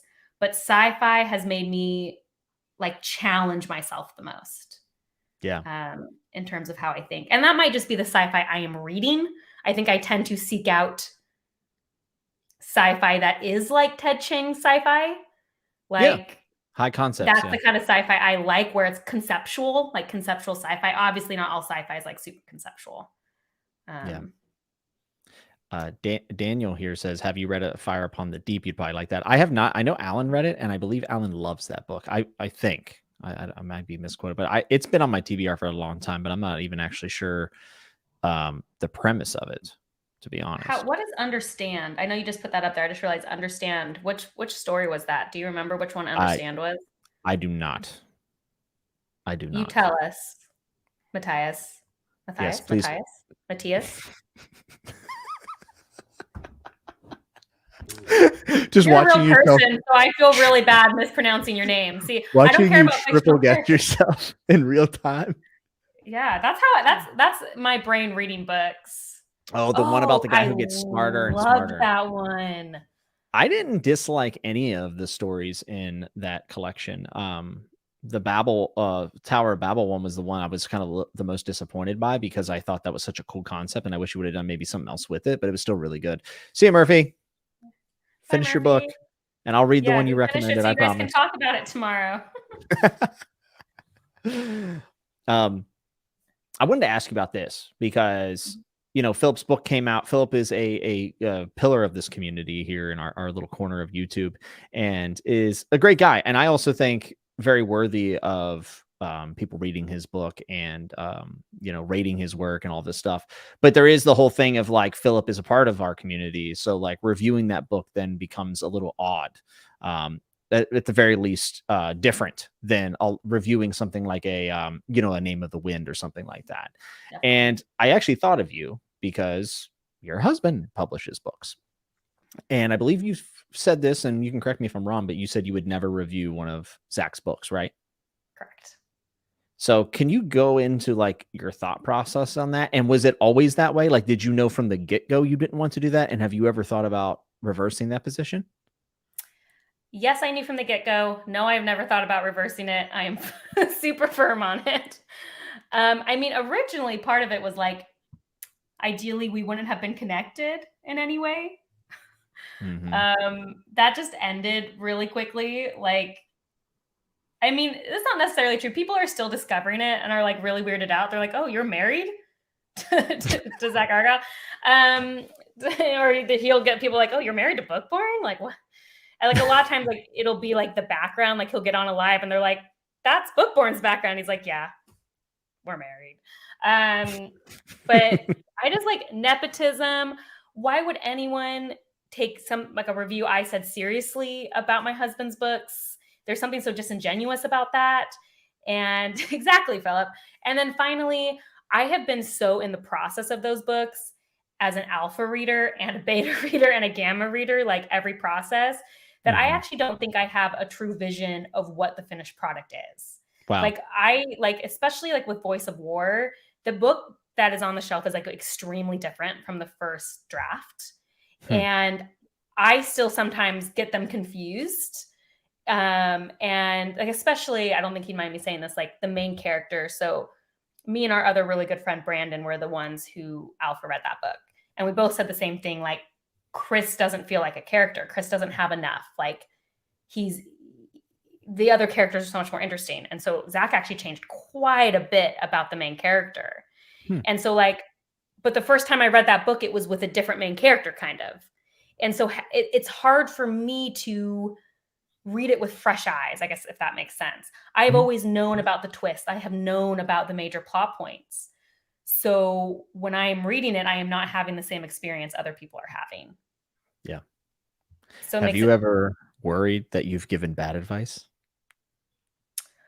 Like you say, like, you should change this. And then you think about it and you're like, oh no, maybe you No, shouldn't. it's the opposite where I'm convinced I'm right. And Zach's like, you're not right. And there's actually this one specific part. It's too big of a spoiler in his third book.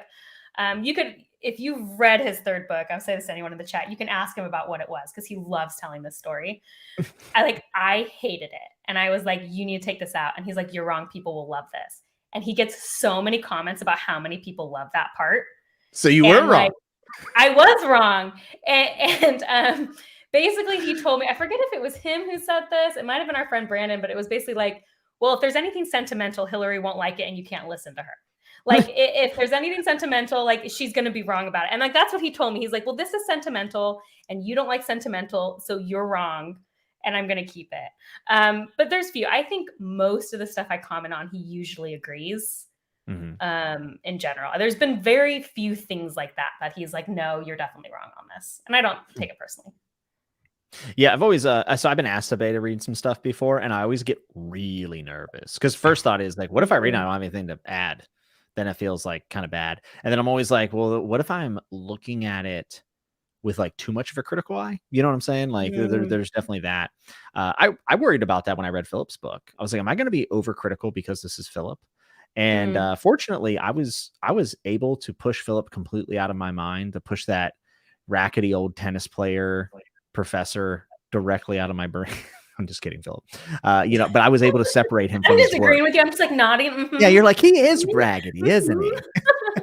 He's no good. I don't know why I gave you that voice, by the way.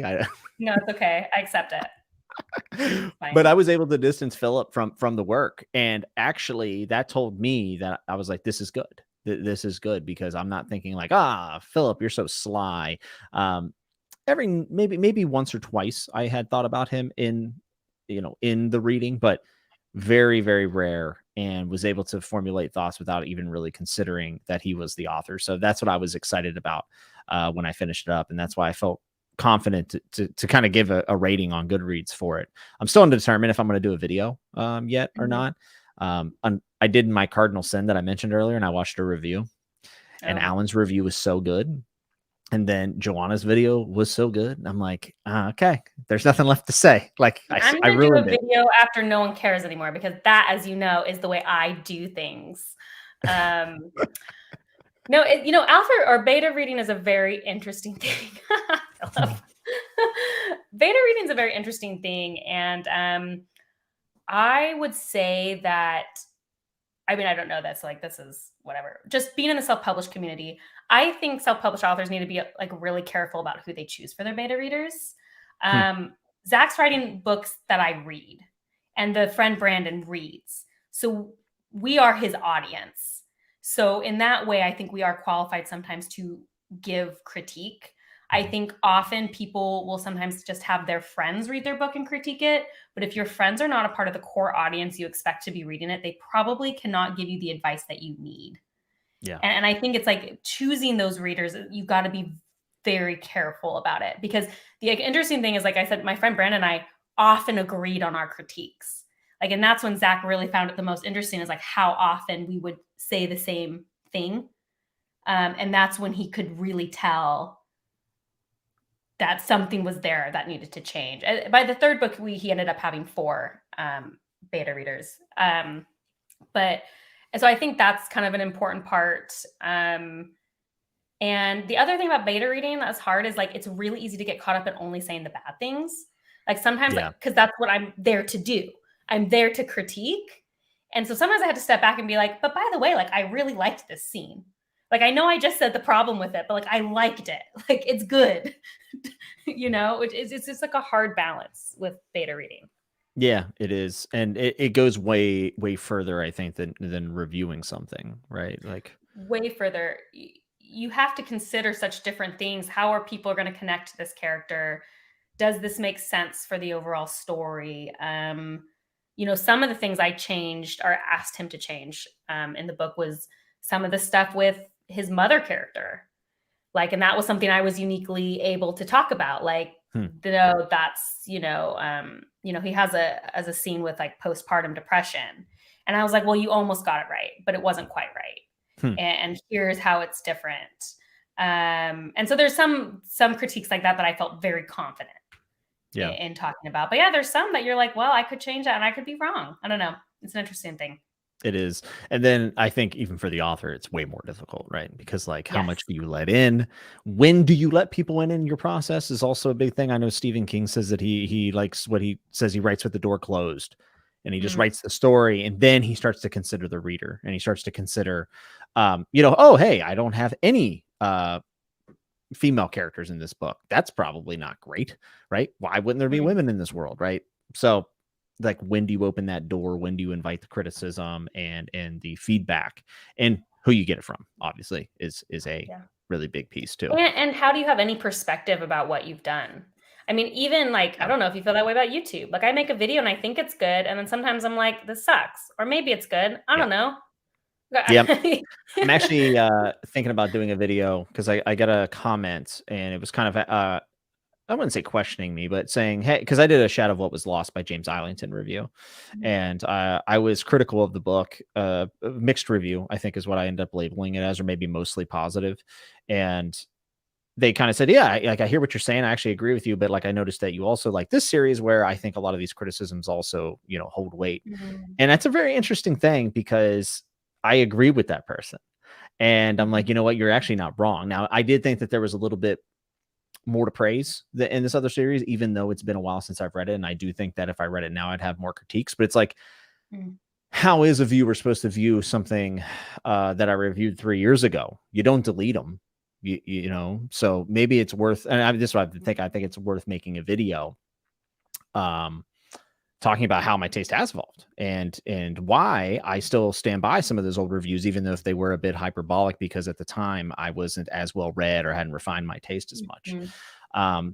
Jake Bishop said this to me once, and I actually really liked it. He didn't say it to me, but he said it of himself. He said, I trust the person I was when I read that book, or something along those lines. And I actually think that is pretty good advice, because a lot of times we'll look back and retrospectively say, you know what, maybe I didn't like Faithful in the Fallen as much as I did back then, but I haven't reread it. So the only experience I had was in that moment, and that's when I reviewed it. So I have to trust myself to know what I liked then at that moment in time. Has it changed? Possibly. If I reread it, would I have more to critique? Absolutely. Without a doubt.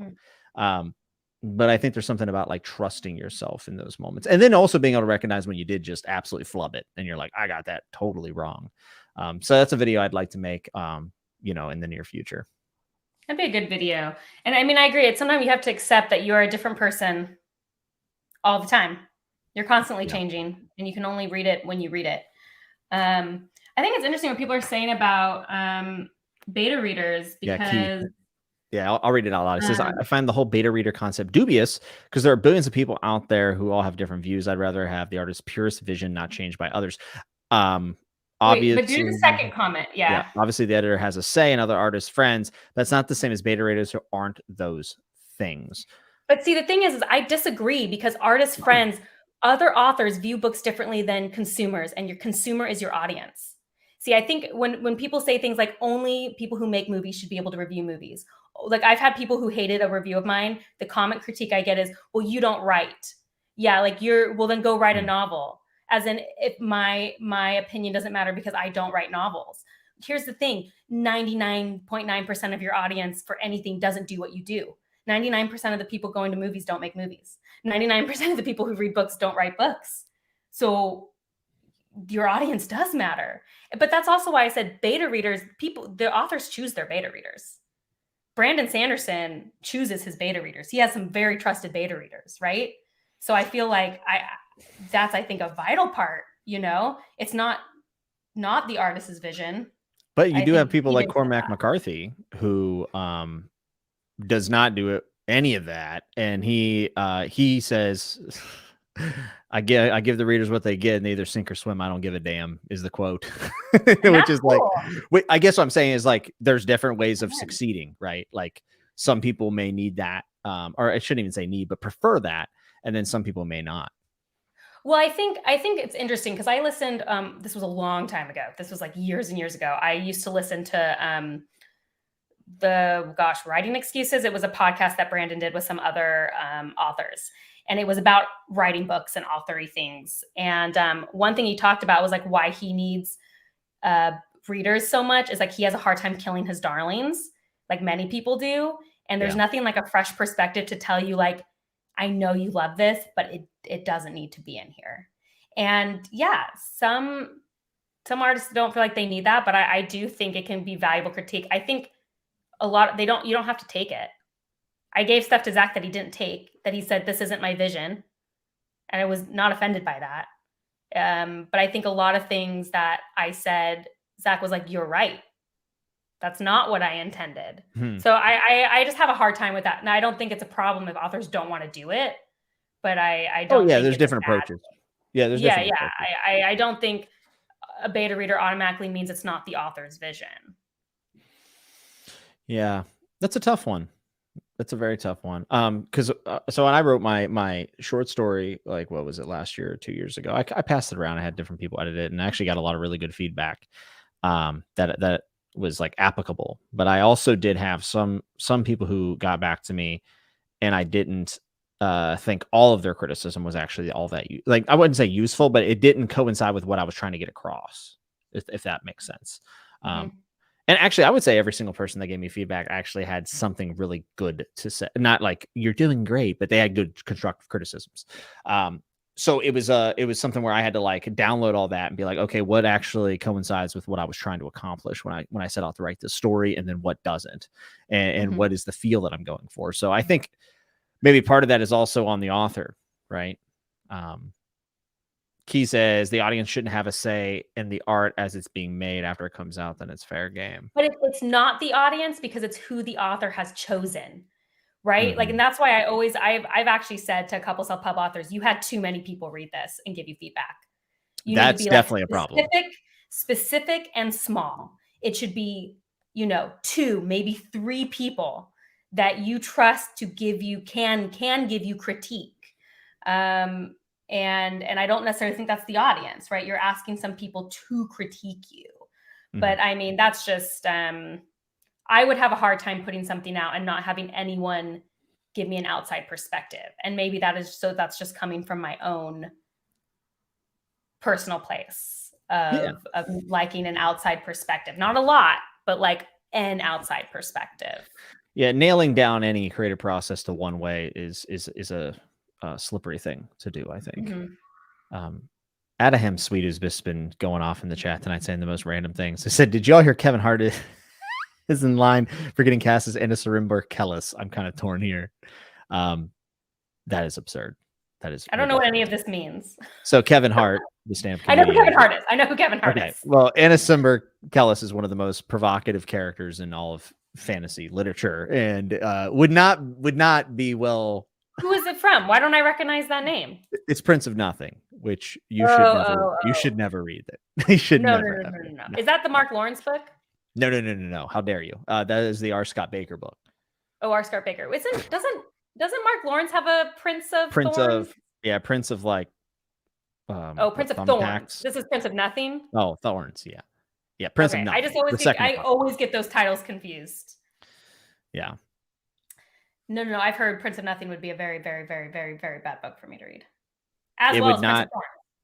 Yeah, I think they're wonderful books, but I don't think that you would enjoy them very much at all, which is fine. That's okay.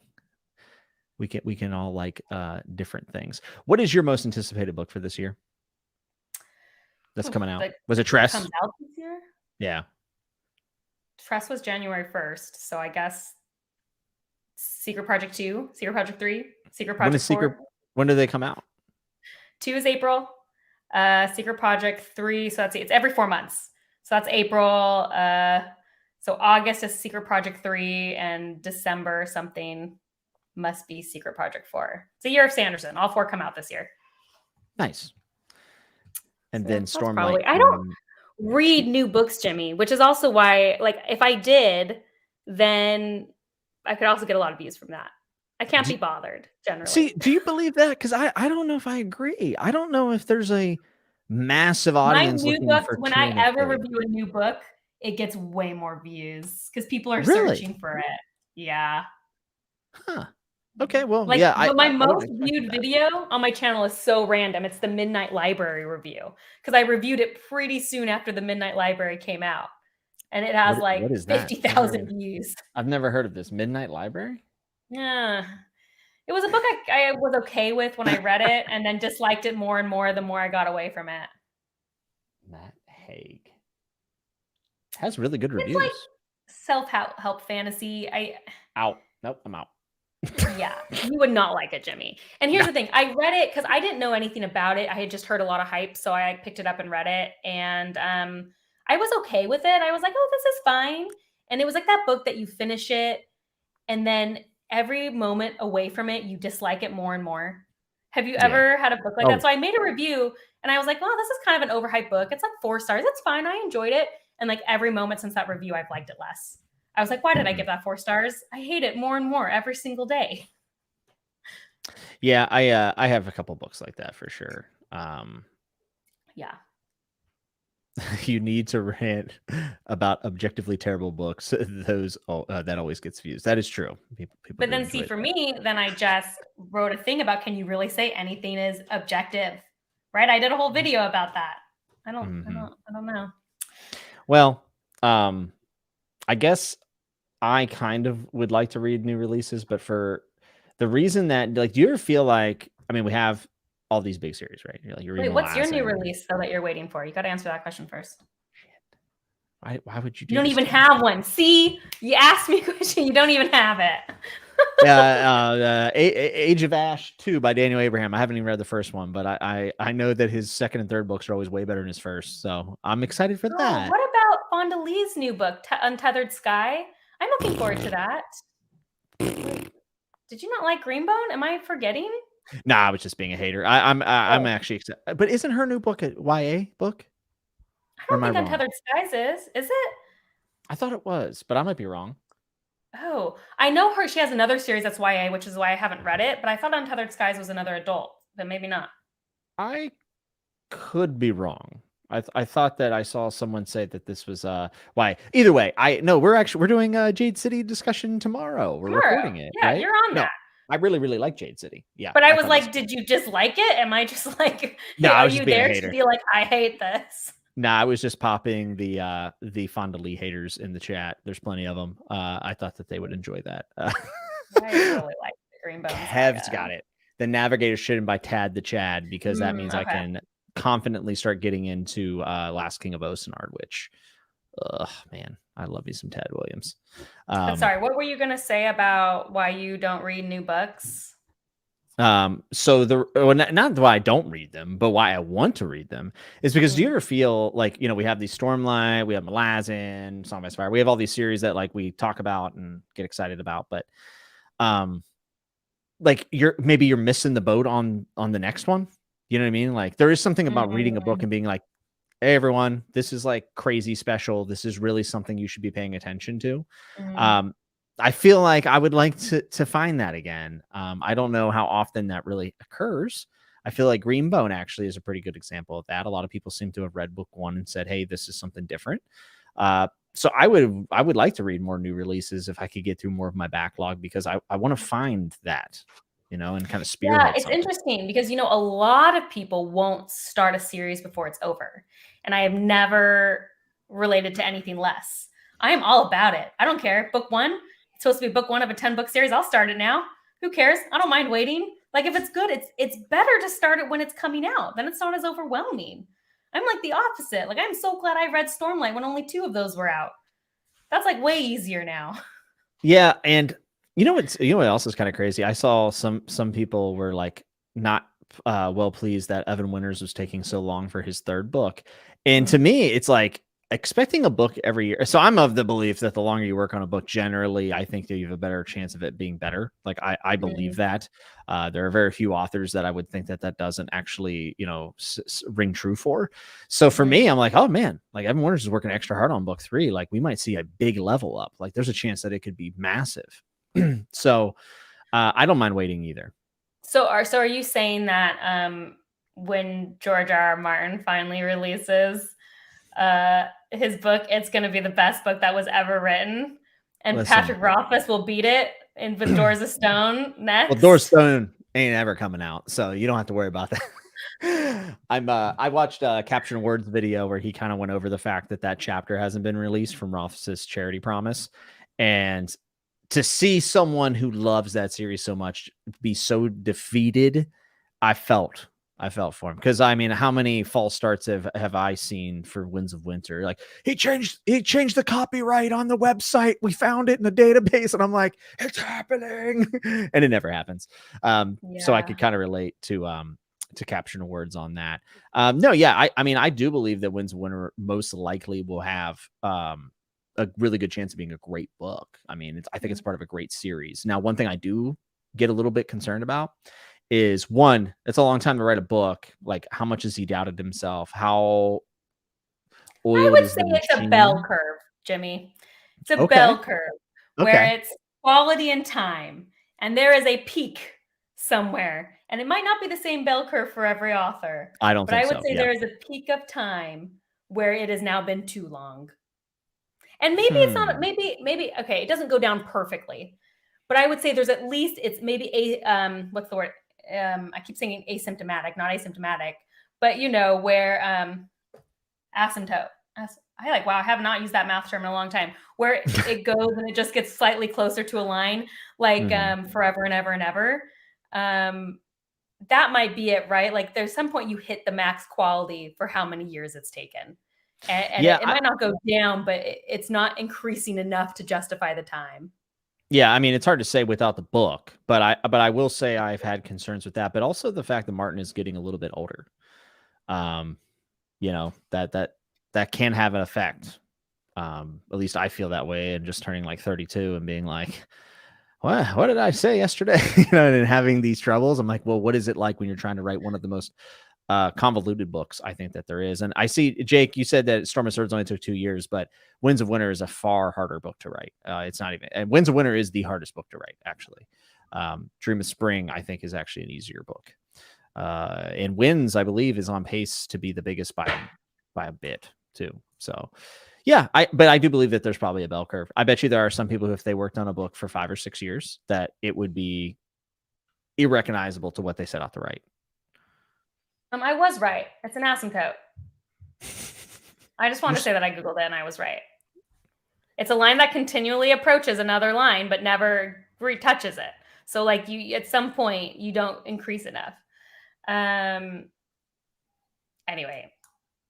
yeah, I don't know. I think there's I watched a really interesting TED Talk a while ago about like procrastination. And they talked about how actually some of the most creative people are procrastinators, and that procrastination helps their like success, but that there is a limit, that like there is a limit at some point. Like you can't procrastinate so much that it doesn't happen. And that's how I view that. Like there's got to be some sort of limit. Yeah, I would agree with that for sure. I know sometimes when I put things off, because I'm a procrastinator, like I will actually get past the point of feeling the responsibility to do it. And it's like, I haven't done it now. Like it's over. Like I've just I've got comfortable with the, or I've lost the fight of like, I have to do this. And it's like, well, I don't have to do this. And then it's a switch flip and then it's over. Like it's over. It never comes back. At least for me, as someone who's definitely a procrastinator. Frank Jurenick, I hope I'm saying your name correctly. You said that an overlooked series is Shadow March, and I could not agree with you more. I thought book 1 was fantastic, and I plan to continue that series this year. But I'm just glad to see someone throwing up some love for Shadow March because it's awesome. Started out as a web serial and turned into a 4-book series, and it's really good, at least so far. So I'm surprised. I feel like a lot of web serials don't translate super great once they actually go into print. Tad says Shadow March did not sell well, and it was his like just lowest selling piece. Hearing him talk about it was in a self-deprecating way was kind of funny, but yeah, he started as a web serial, and basically the publisher was like, "We want this, like we definitely want this," and you can actually tell the first few chapters are from that web serial, and you can feel it, which is a really weird thing in a book, like a published book, especially if you don't know that context. You're like, last week he was fine, and now he has next chapter he has the plague. That doesn't make any sense. You know, and you're almost thinking like, I caught Tad, like I caught him out. But in fact, it was just because it was a web serial. The web serial. Because I read like the Wool trilogy. Well, I didn't make it past book 2, but that started as a web serial, and I feel like you really feel it. Like I actually really liked book 1, but then book 2 was so bad I didn't read book 3, and I just Googled what happened and was very grateful I didn't read book 3. And I thought like that I could tell that this was someone who was writing as a weekly web serial and didn't really know how to like, I don't know, make it into a book, but that's not Tad Williams. So I mean, yeah, Tad is one of a kind, one of my very favorites. Connor says people love The Wandering Inn, a web serial. I'm very curious to start it, but it's massive. I also am very curious to start it, but it feels cumbersome. Well, if it stays a web serial, I have nothing against web serials. I'm just saying when it makes the jump to a book, sometimes you can tell that it wasn't written initially as a book. Nothing against web serials. Oh yeah, not at all. Yeah. Really? Not writing, but like comic web serials. Like back in high school, I had like comic book kind of like web serials that I followed for years and years. Like years. Like what's one of them? Like what's your favorite? Oh, well, no one will have ever heard of them. Like these were like random. Like I don't even know how I found these. These must have been like chat room ones that I found. Let me think if I can even come up with their names because it's been such a long time. No Pink Ponies. Misfile. This will be crazy if anyone has heard of these. Misfile. These are all kind of like fantasy ones. Red String. Like these are tiny. None of the titles are jumping off the page to me. Those are, I was reading these in the 2000s. They were random people. These were not big things. I can't imagine anyone had heard of any of these. It would like make my life if someone was like, I remember that one. And a lot of these, like there was one I was into and I can't remember its name, but like a lot of these, the creators just stopped making them. Yeah, probably ran out of steam. They just like stop and they disappear and they never say anything. Like that was the old internet, right? Now there's too many ways. So people, they make statements. They're on Instagram, they're on Twitter. They make a statement like why they're not doing it anymore. Before people would just, you would be so invested in these characters. And these were like fully drawn comic panels. And then they just disappear. And you just never find out. And now if you do that, you get death threats. Well, I think at the time that might have happened too, but it was just less like you just didn't get it as so many. But yeah, no, that's not true. They weren't death threats, but people were really upset about it. Red String, someone knows Red String. Fantasy fanatic coming through. Oh my gosh. Did we just become best friends? We are best friends now. You don't have a choice. I'm sorry. Joseph I actually really disliked the ending of Red String, so you can tell me about that. I followed Red String for like 7 years and then disliked the ending, so that was fun. Joseph Bailey says, Jimmy, I finished Blood Meridian last night. It was incredible, and the judge is going to haunt me for a long time. My best friend is also reading Blood Meridian towards the end, and I'm very surprised, but he is very positive on the book, and he's someone who just recently got back into reading, kind of forced him into it, so it's kind of cool. What web serials do you do, Jimmy? Do you read web serials? None. No. Okay. None. I've never read a book web serial. I've never read like a. I'm so curious about Wandering In. I'm so curious. I haven't even heard of that. Really? It's like the longest. Isn't it the longest fantasy series ever now? I think he started in like 2019, and it's like over 1 million words or some madness. It's crazy how big it is. And there's an audio book. You're filtered. Well, there's our next buddy read in 2026. We'll start Wandering In. Thank you for giving me enough lead time. Listen, will we still be making videos in 2026? No. I hope I'm doing this for a very long time. I like looked at everything I've committed to because I made a bunch of videos, like going with like authors I want to try out, new series I want to start, books I haven't, whatever. And I looked and I'm like, oh, I've pledged myself to like 30 books this year. And that doesn't include buddy reads. And I'm like, that's it. So 2023 is pretty much booked. It's over. And it's a little sad because I like having a little bit of leeway, and I've snuck a few in these first few months, but I'm realizing that like, I literally don't think I can deviate from my schedule. And that kind of, like you were saying in April, like you wanted to just read what you want. I'm like, yeah, that kind of stinks. It doesn't feel good. No, it doesn't, does it?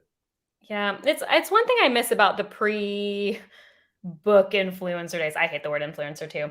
The me being online with my book opinions days is I just could read whatever, whenever, and nobody was interested or cared. So I miss that sometimes. Now I feel like I just haven't read very much this year. Like it is March and I have not read very much.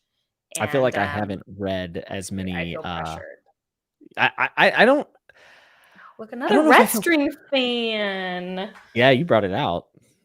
Oh, man. Yes, see, that one wasn't as niche. That was like, if there was anyone I was going to guess people knew, it was going to be Red String. Because I think hers maybe ended up getting printed. Like, I think it got printed into a comic book. She made it. So, yeah, anyway. And yes, I will be reading Book of the New Sun. Jarl. I actually probably be starting that relatively soon. I got to wrap up Greenbone Saga first. I feel like I'm a bit of a hater because this year I think I've only given out 1 5-star so far, and that was to Death's End. And I don't think I've given out any 5 stars. It's March. Who's given out a 5-star by March?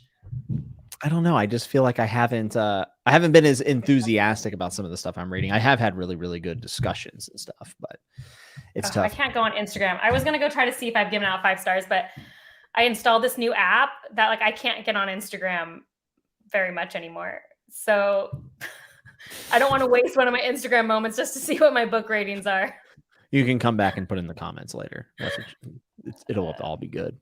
Lost Discovery says, does being on those tight schedules influence your thoughts, feelings on a novel? I've never been able to stick to a schedule like that. So I know that it's pre-imposed, and I do know I have like the eject button. Like I can always just not do what I said I was going to do. It's just that I have always been someone that likes to do what I say I'm going to do. I don't think it does affect me, to be honest. Now, reading a book at the wrong time and feeling like I shouldn't quit it because I have to, now that definitely could. But as far as like, I can fit 31 books in this year. Like I read a ton last year, that a 31 book year is reasonable for me. It's more so knowing that like, I don't have the bandwidth to be like, oh, I'm going to pick up Trader Sun Cycle, which is like 5 or 7 books. Like that can't happen this year.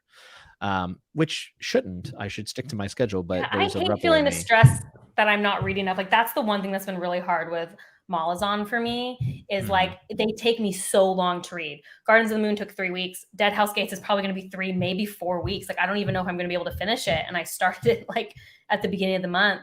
And that I just get really stressed. Like I'm not creating Instagram content because all I do is post books I read and I'm not reading or I haven't finished a book. Like I haven't finished a book. Like I think I've read, I don't know, probably like 7 books this year, which is like really low for March for me. And that's stressful because if I wasn't creating content, I'd be like, well, that's okay. It's just like a slow, it's a slow reading month. Who cares? But I feel so much more pressure. And then it's like, I've been really busy. Like I wasn't expecting to spend 3 days in Utah in February where I didn't read it all. And I wasn't expecting to do a bunch of lives this month, which takes in reading time. And my other Dungeons and Dragons group started up. And like, I don't know. It's hard when reading sometimes feels like a job. Yeah. I don't think it's ever felt like a job to me yet. But I could see how that could happen. Right. Like you've been very, very busy. For me, I get a lot of catch up whenever I go on my business trips. I have to go like once every couple months, and the flight plus being in the room, and I don't go out with coworkers because I'm a miserable person. So I just read a ton. Like I can get like 3 books done on one of those trips, which is always really nice. But yeah, I definitely get it. Alan says it all the time. He's like, the problem with being a booktuber is I have to read books. Like I have to finish these. You also said that just like his inflection. That was really funny. You said that just like he says things. I'm an expert of the Alan. I'm an Alan connoisseur, if you will. Yeah, and it's just hard. Like, I am. I'm just. We're seeing an early screening. Like we signed up for the fan screening, which is so funny because usually those are so hard to get into. It's empty. Apparently nobody cares about this movie. I don't care. I am so excited for this movie. I don't care how stupid it's going to be. Oh, it comes out tonight, right? No. Because we're seeing an early showing next Wednesday. It has it at my theater Sunday at 2. That's a fan screening because there was a fan screening Sunday and a fan screening Wednesday, and then general is Friday. Okay, yeah, it says it here. After I clicked into it, it says that. I don't know anything about this movie. I'll probably watch it though. Oh, I don't know anything about it either. It doesn't matter. It's a Dungeons and Dragons movie, and it's probably going to be stupid and hilarious. I'm excited. I just want to go. People are like, it's going to be bad. I don't care. Of course, it's going to be bad. That's part of it. I have no expectations, to be honest. So I think I do know something. I'm exaggerating a bit. I did watch like the preview. I think Chris Pine is going to be a great bard. I think the preview had some D&D jokes in it that made me laugh. That's all I want. This doesn't need to be a cinematic masterpiece. This needs to make me laugh. Has good reviews so far. Like the pre-screen reviews are really high. People saying it's good. So I just I love the Tomb Raider movie. Okay. Like I grew up playing the Tomb Raider games and I loved that movie. It doesn't need to be a cinematic masterpiece. It had a bunch of Easter eggs for people who played the games and I liked it. Like not everything has to be Oscar worthy, right?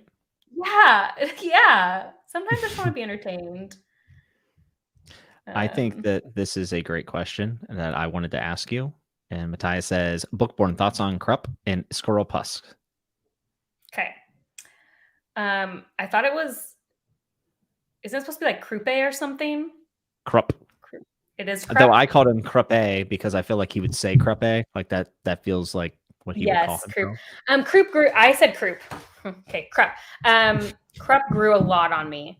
was not super into his shtick when he first came in Gardens of the Moon, but then was like, I got it by the end. I got it. But I did find his chapters to be some of the most interesting. I really loved the chapters of him like in his dreams and all that stuff was some of my favorite parts of Gardens of the Moon. So I did really, really like that. Squirrel Pest, he's the one who's like he's in Dead House Gates. He's the crazy guy who's like in the priest, Yeah. right? Okay, just checking. There's just so many names that sometimes I'm like, I'm thinking of the right person, right? There's only like 600 named characters or something. It's fine. It's just like there's so many people. Yeah, he's a weirdo. I don't know. Like, what feelings do you want me to have about this person? Like, it's interesting. Obviously he knows something. Obviously, it's not what he is. Squirrel Pest is owner of the funniest scene I've ever read in a book. Have I read it yet? No, not yet. It'll be a long time, possibly, maybe. I don't remember actually. But either way, literally laughed out loud and sent screenshots to my non-reading friends who also were laughing out loud. Like, it's so funny, at least to me and my friend group. I mean, he's entertaining. I don't know. I don't actually feel super strongly about any characters in Dead House Gates right now, which I think is why I'm feeling a little less connected, because I felt very strongly about the characters in Gardens of the Moon. I don't dislike anyone. It's not that. I just want to say, like, I don't feel like I felt about Tattersail about anybody. Yeah. So that's kind of a little hard. I mean, except for Kalam, I don't know. Kalam, like, yeah. Because I already liked him a lot in Gardens, so like I really like his stuff. Because yeah, it's nice that you get at least a little bit of a tie over from Gardens of the Moon. I think it helps. Yeah, it's just interesting because I know people who didn't connect with anyone in Gardens of the Moon, and they connect with all of Dead House Gates cast. So it's just Malazan has such a wide. And I feel connected. Like, one thing I'll give Erickson is like I'm equally invested in all the stories, pretty much. Like I like all the characters. I just don't feel like I'd go to bat for them as much as I was going to bat for characters in Gardens for whatever reason. Yeah. Yeah. I mean, you can see as you make your way through book 2 why it's kind of more of a niche series. Like, yeah, it's popular, but like it's even more select than some of the more select things in our genre. Scope is just so big, and it doesn't try to ease you into the bigness of its scope. Yes, it's unapologetically Malazan. Yeah, it's unapologetic, and it's also just so dense. And I don't say that as a bad thing. Like I said, I'm enjoying it.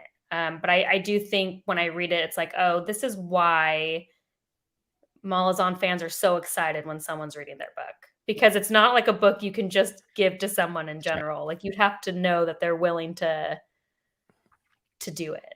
If you give it to 10 people, there's a chance you'll get 0 of the 10 that enjoy it or want to talk about it. And that is why it is so beloved by the people who do love it, right? It's like this group of people, but which is also why they can be very impassioned at times and can be a little aggressive. But I think that happens with a lot of fandoms. But I just am glad that to see you like enjoying it, but also giving it like its fair shake. And I think maybe having the right expectations going in helps a lot. I don't know. I will say this about Dead House Gates: the jump in darkness is very noticeable from Gardens of the Moon to Dead House Gates. Someone actually asked that question in chat earlier. They said, how did you feel about the increase in violence from book 1 to 2? Yeah, just extreme. Like, I mean, I will say it's not necessarily like, I'm grateful it's not graphic yet. Like, it's more just him saying things are happening. It's not like it playing out necessarily. But like I've been very like, oh, it's made me a little nervous because it's already starting to border on like, wow, this is like a lot for me, especially like child harm. And so I was very surprised. It's definitely like a noticeable jump for me. Yeah. And there's some pretty serious stuff that happens in that series. I think Erickson is the best at handling those things. Like, he might be probably my pick. Like, if you're going to pick someone who you say, like, does he handle it appropriately? I think he does. Well, I mean, already I can tell there's no like edginess.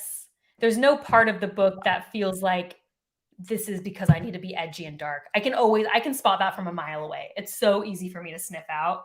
And it doesn't, like, in fairness, it doesn't feel that way at all, but it doesn't make it any easier to read. sometimes. Yeah. You know? I Yeah, mean, it no, makes it better. definitely. It makes me not quit the book, but it doesn't make it easy. Yeah.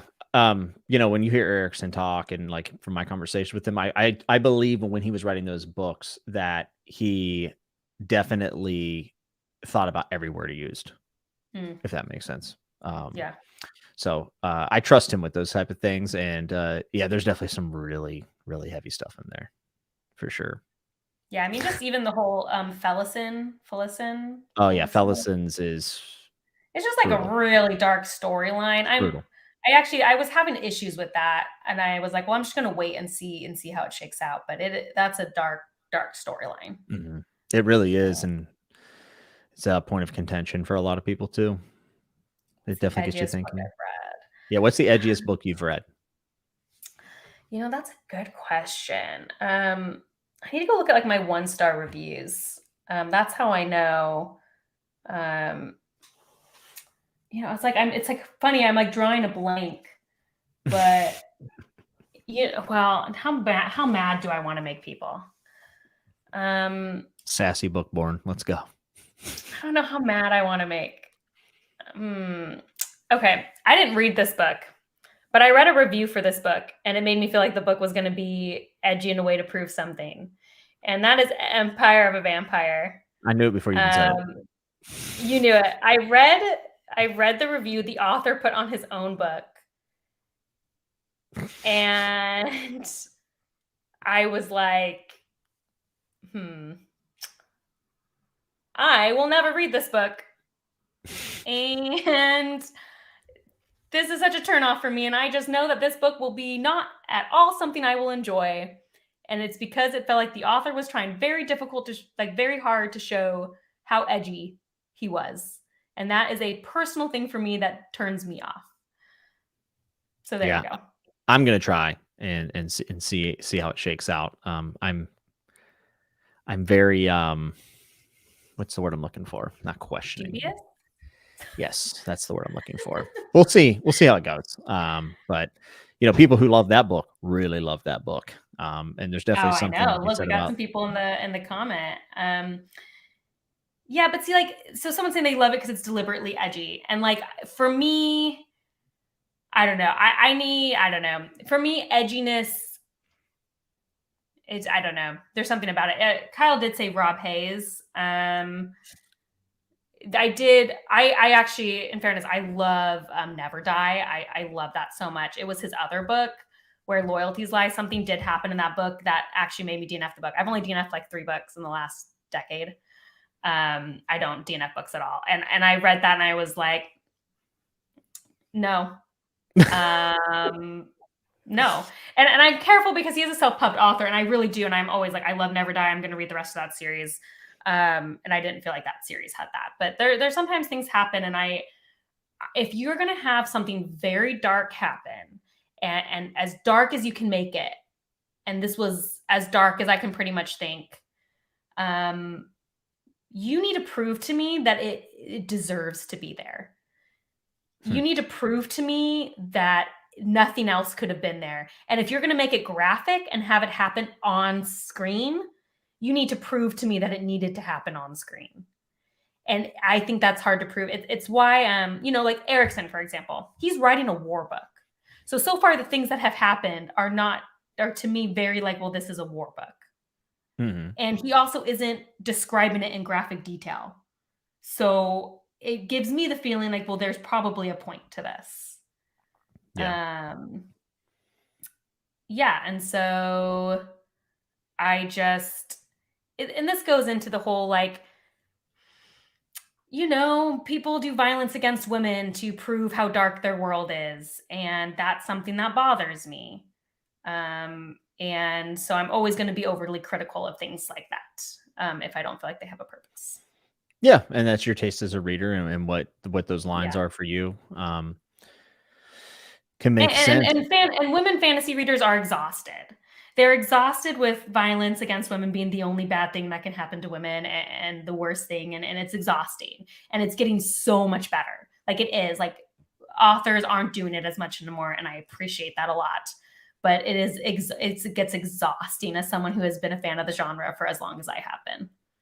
Yeah, I could definitely see that, and I've heard that sentiment from other female readers as well, and it I think it's easy to sniff out though whenever it's like this is going to be a characteristic that makes this person evil, and that is its sole purpose. I think that Mhm. it's pretty easy to call out and then kind of throw it on the pile with the rest of the books not to read. Hey, not to get off the section, but look, someone in the comment section is doing just what I told you earlier in our chat. Yet you love the three body problem, written by Shishin Liu, who supports concentration camps. So this is the thing again, where it's like, well, I had to know what the author was about, but there's none of that in his books. In fact, the three body problem is very sterile, right? That's why people don't like that book. It's very sterile of emotion. It's all concept. But I can't like that book because of the author, because it makes the book automatically bad, or it makes that these are two separate things that I'm talking about. I'm not trying to come for the person who said that. I'm just saying it was unrelated. Me saying I don't like sexual assault on screen in a book is totally different than saying what an author supports. They're not related. Sorry. I heard no, absolutely. I heard a interesting story because one of the things that kind of surprised me about that book is in the prologue. It takes a pretty critical stance over what's going on in the Cultural Revolution in China in the 1960s. And apparently that prologue used to be in the middle of the book. And that was because the censor screeners looked at sci-fi as a joke in China, and they would not actually read much more past the first few pages. So it was a flashback in the middle of the book. And yes, I had read that. Mm-hmm. I thought that was really interesting. And that's also why, whenever I saw the comments that Liu had made, I was confused a bit. Well, so I don't know. I've read some articles by him, and the Chinese government doesn't really like when you speak out against them. No. And that is why, like you said, that had been initially buried in the book. And for Western audiences, they moved it. So, like, I get it. He's probably said stuff I don't agree with. He's also Chinese, and American ideals are very, very different than Chinese ideals. In fact, I read a book. I don't think Alicia is on here anymore, but I read an in translation short story collection called Broken Stars, and it was all Chinese sci-fi. And it actually made me wish I could find an in translation book from every country of sci-fi, because I didn't know how much you could learn about what a community values or thinks about than through a short story sci-fi collection of all the same nationality. Like, all different Chinese authors, all in translation. This is what they're writing about in their sci-fi. And to see the common themes across all of those, even though they were unrelated, was really fascinating. And I'm not supporting. If he said he's horrible, great. Not great. I mean, I could believe that he's a horrible person, but I don't think it's related to how his book made me feel. I don't. And I also just I don't Google authors, and I'm not going to start because that's an exhausting way for me to live. I can't do that much research for everything I read. If I find out beforehand, I might choose not to read a book and support someone, but I can't live that way. Yeah. To be completely transparent, I really battled back and forth with making my Three Body Problem series review, and I actually never mentioned his name once. About stuff? Because you knew about the stuff? Yeah, I ended up knowing before I posted the review, and I actually didn't mention the author's name once. And that's not just because I can't pronounce it. It was very intentional. I made sure to get the books through a secondhand way as well. And I won't lie to you, like that definitely affected me, and it made it very difficult. And I wasn't sure what to do, but I felt like I had a lot to say. Like you said, I did have an experience with it, and I wanted to share it, but I won't lie to say that I wasn't extremely conflicted, and I'm not still in this moment right now very conflicted about it. It's tough. It's very tough. It's interesting because, like, someone's bringing up Lovecraft, for example. So, like, Lovecraft, I knew he was a terrible person before I ever picked up any of his books. So it's easy for me to be like, well, okay, I just won't read one. Like, that's easy for me. It's just like, okay, well, I knew about that, so I'm not going to. Same with, who was the person who made a really famous kids series that turned out to be a horrible person? Was it Oh, Avalon? yeah, Mist of Avalon. Yep. I've never read that, and that actually had been on my radar, like, oh, maybe I should read it. And then I found out what a terrible, terrible person. So I took that off my list. But with someone like Shishin Liu, I had no idea. I only read it because I was reading all the Hugo winners. Um, you know, Yeah. and so I'm not going to let it, like, I'm not going to be afraid to talk about it. I read it. I don't know. I'm really conflicted about this, Jimmy. I'm really conflicted. It's another thing I've been thinking a lot about. How much responsibility should we have to look people up? And then the idea of, well, if I only watch or read things from people I agree with and think are good people, I will be watching nothing anymore. And then Yeah. the idea of also, but like at the same time, I don't want to be someone without conviction. I don't know. Yeah, and to be The honest, burden. like, you know, obviously you don't want people to be rude ever. But I also I don't mind when people ask me about it. You know what I mean? Like I understand why, like I had someone comment on my video and was like, "How do you feel about this?" And I said, I don't agree with it at all. You know, it's disgusting, to be quite honest, like his comments. And yeah, I'm with you.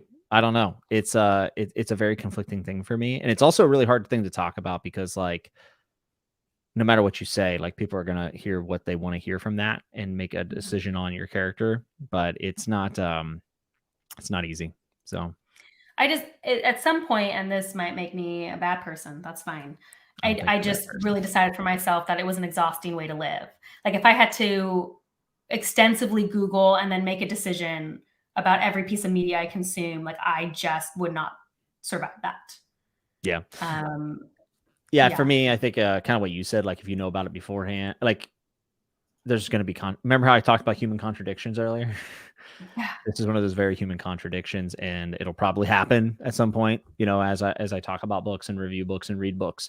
But there are some things that I find out and then I go, oh, I'm just not interested anymore. Like, so And it's it's also interesting because there's also people I've found out to be bad people after I've read their books, and I will be shocked because I feel like their books don't support their opinions at all.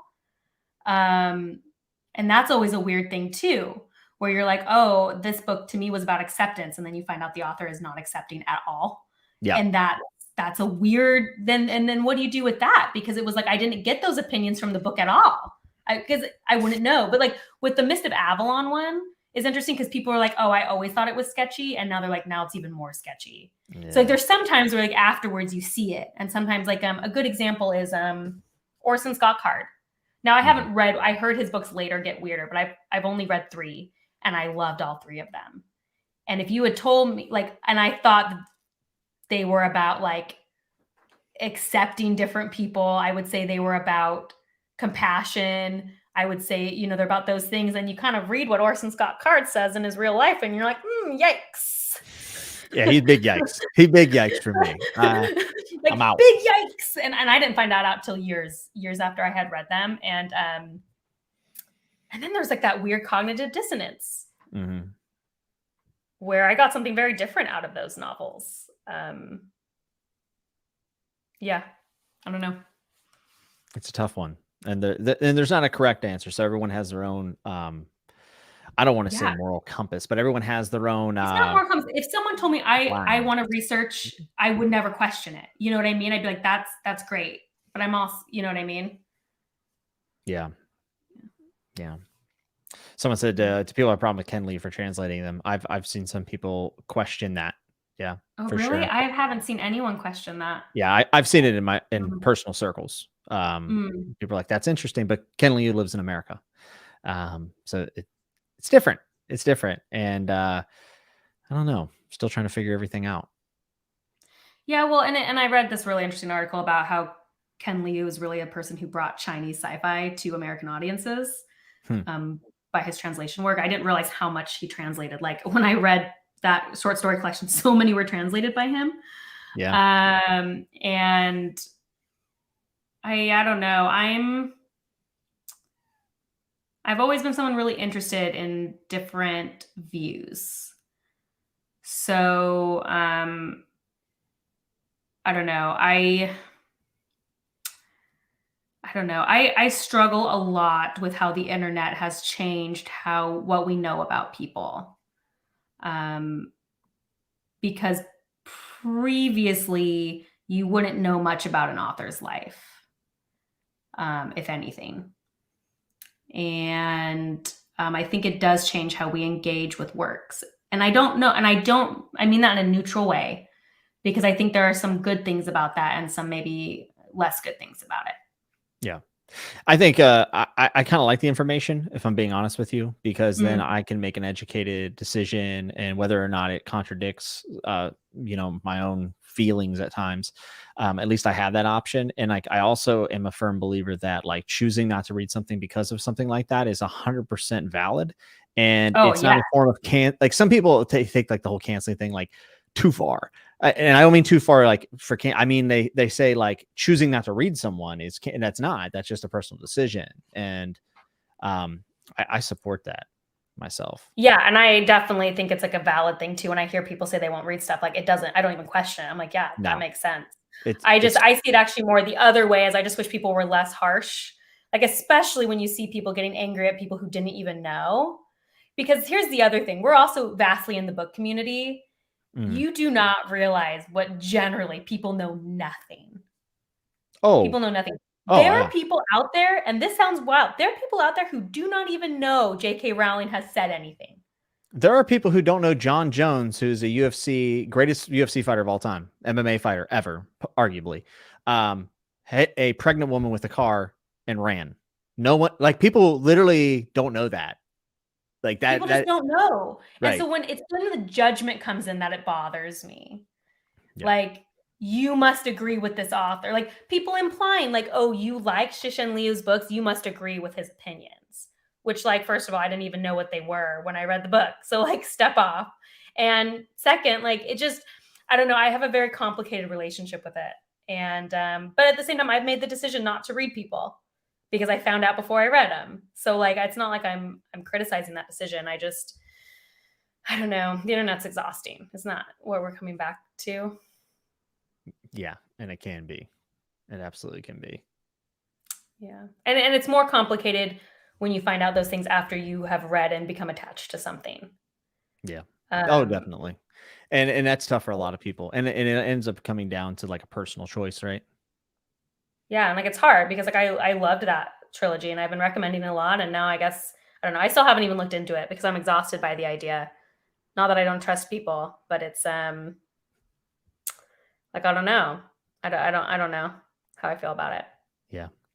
Well, I hope I didn't exhaust you too much tonight. No, this is fun. Okay. I like talking to you. You don't exhaust me. The internet at large exhausts me. I can understand that, but hey, keep your chin up. You went to Sanderland. I mean, that's about as good as it gets. And think about when you started your channel. You would have never thought to hit the subscriber count you have, but you also would have never thought it would have afforded you an opportunity to do what you just did. So yeah, definitely not. I think it's a net positive. And you know what? We are ending, but we didn't even talk about what you originally wanted to talk about on this, which was the Roald Dahl thing. Oh yeah, I forgot about that. Next time we'll do it. Yeah, we don't need to open another can of worms. I feel like we had enough worms tonight. Yeah, I wish I had more to say about the worms, but I need to collect my thoughts and then make a statement, I guess. A statement. Listen to me. It's like a douche. Make a statement. It's cringe. You make one of those like reaction videos. Yes. Take me down. Disagree with everything I said. Well, thank you for spending your Friday night. Thank your family for letting you, having me. Yeah, and lending me some time of yours here on the weekend. And everyone, you can go check out Bookborn's channel down in the description below. Is there anywhere else that you want people to find you on the internet? No. I mean, you can go on Instagram. Like, I'm on Instagram, but there's nowhere else. Yes. All right. Well, everyone, thank you so much for being here. Bookborn, thank you again. I appreciate you. And make sure to hit like, subscribe, all that good stuff. And until we see you next time, be good, be safe, and remember to always keep turning the page.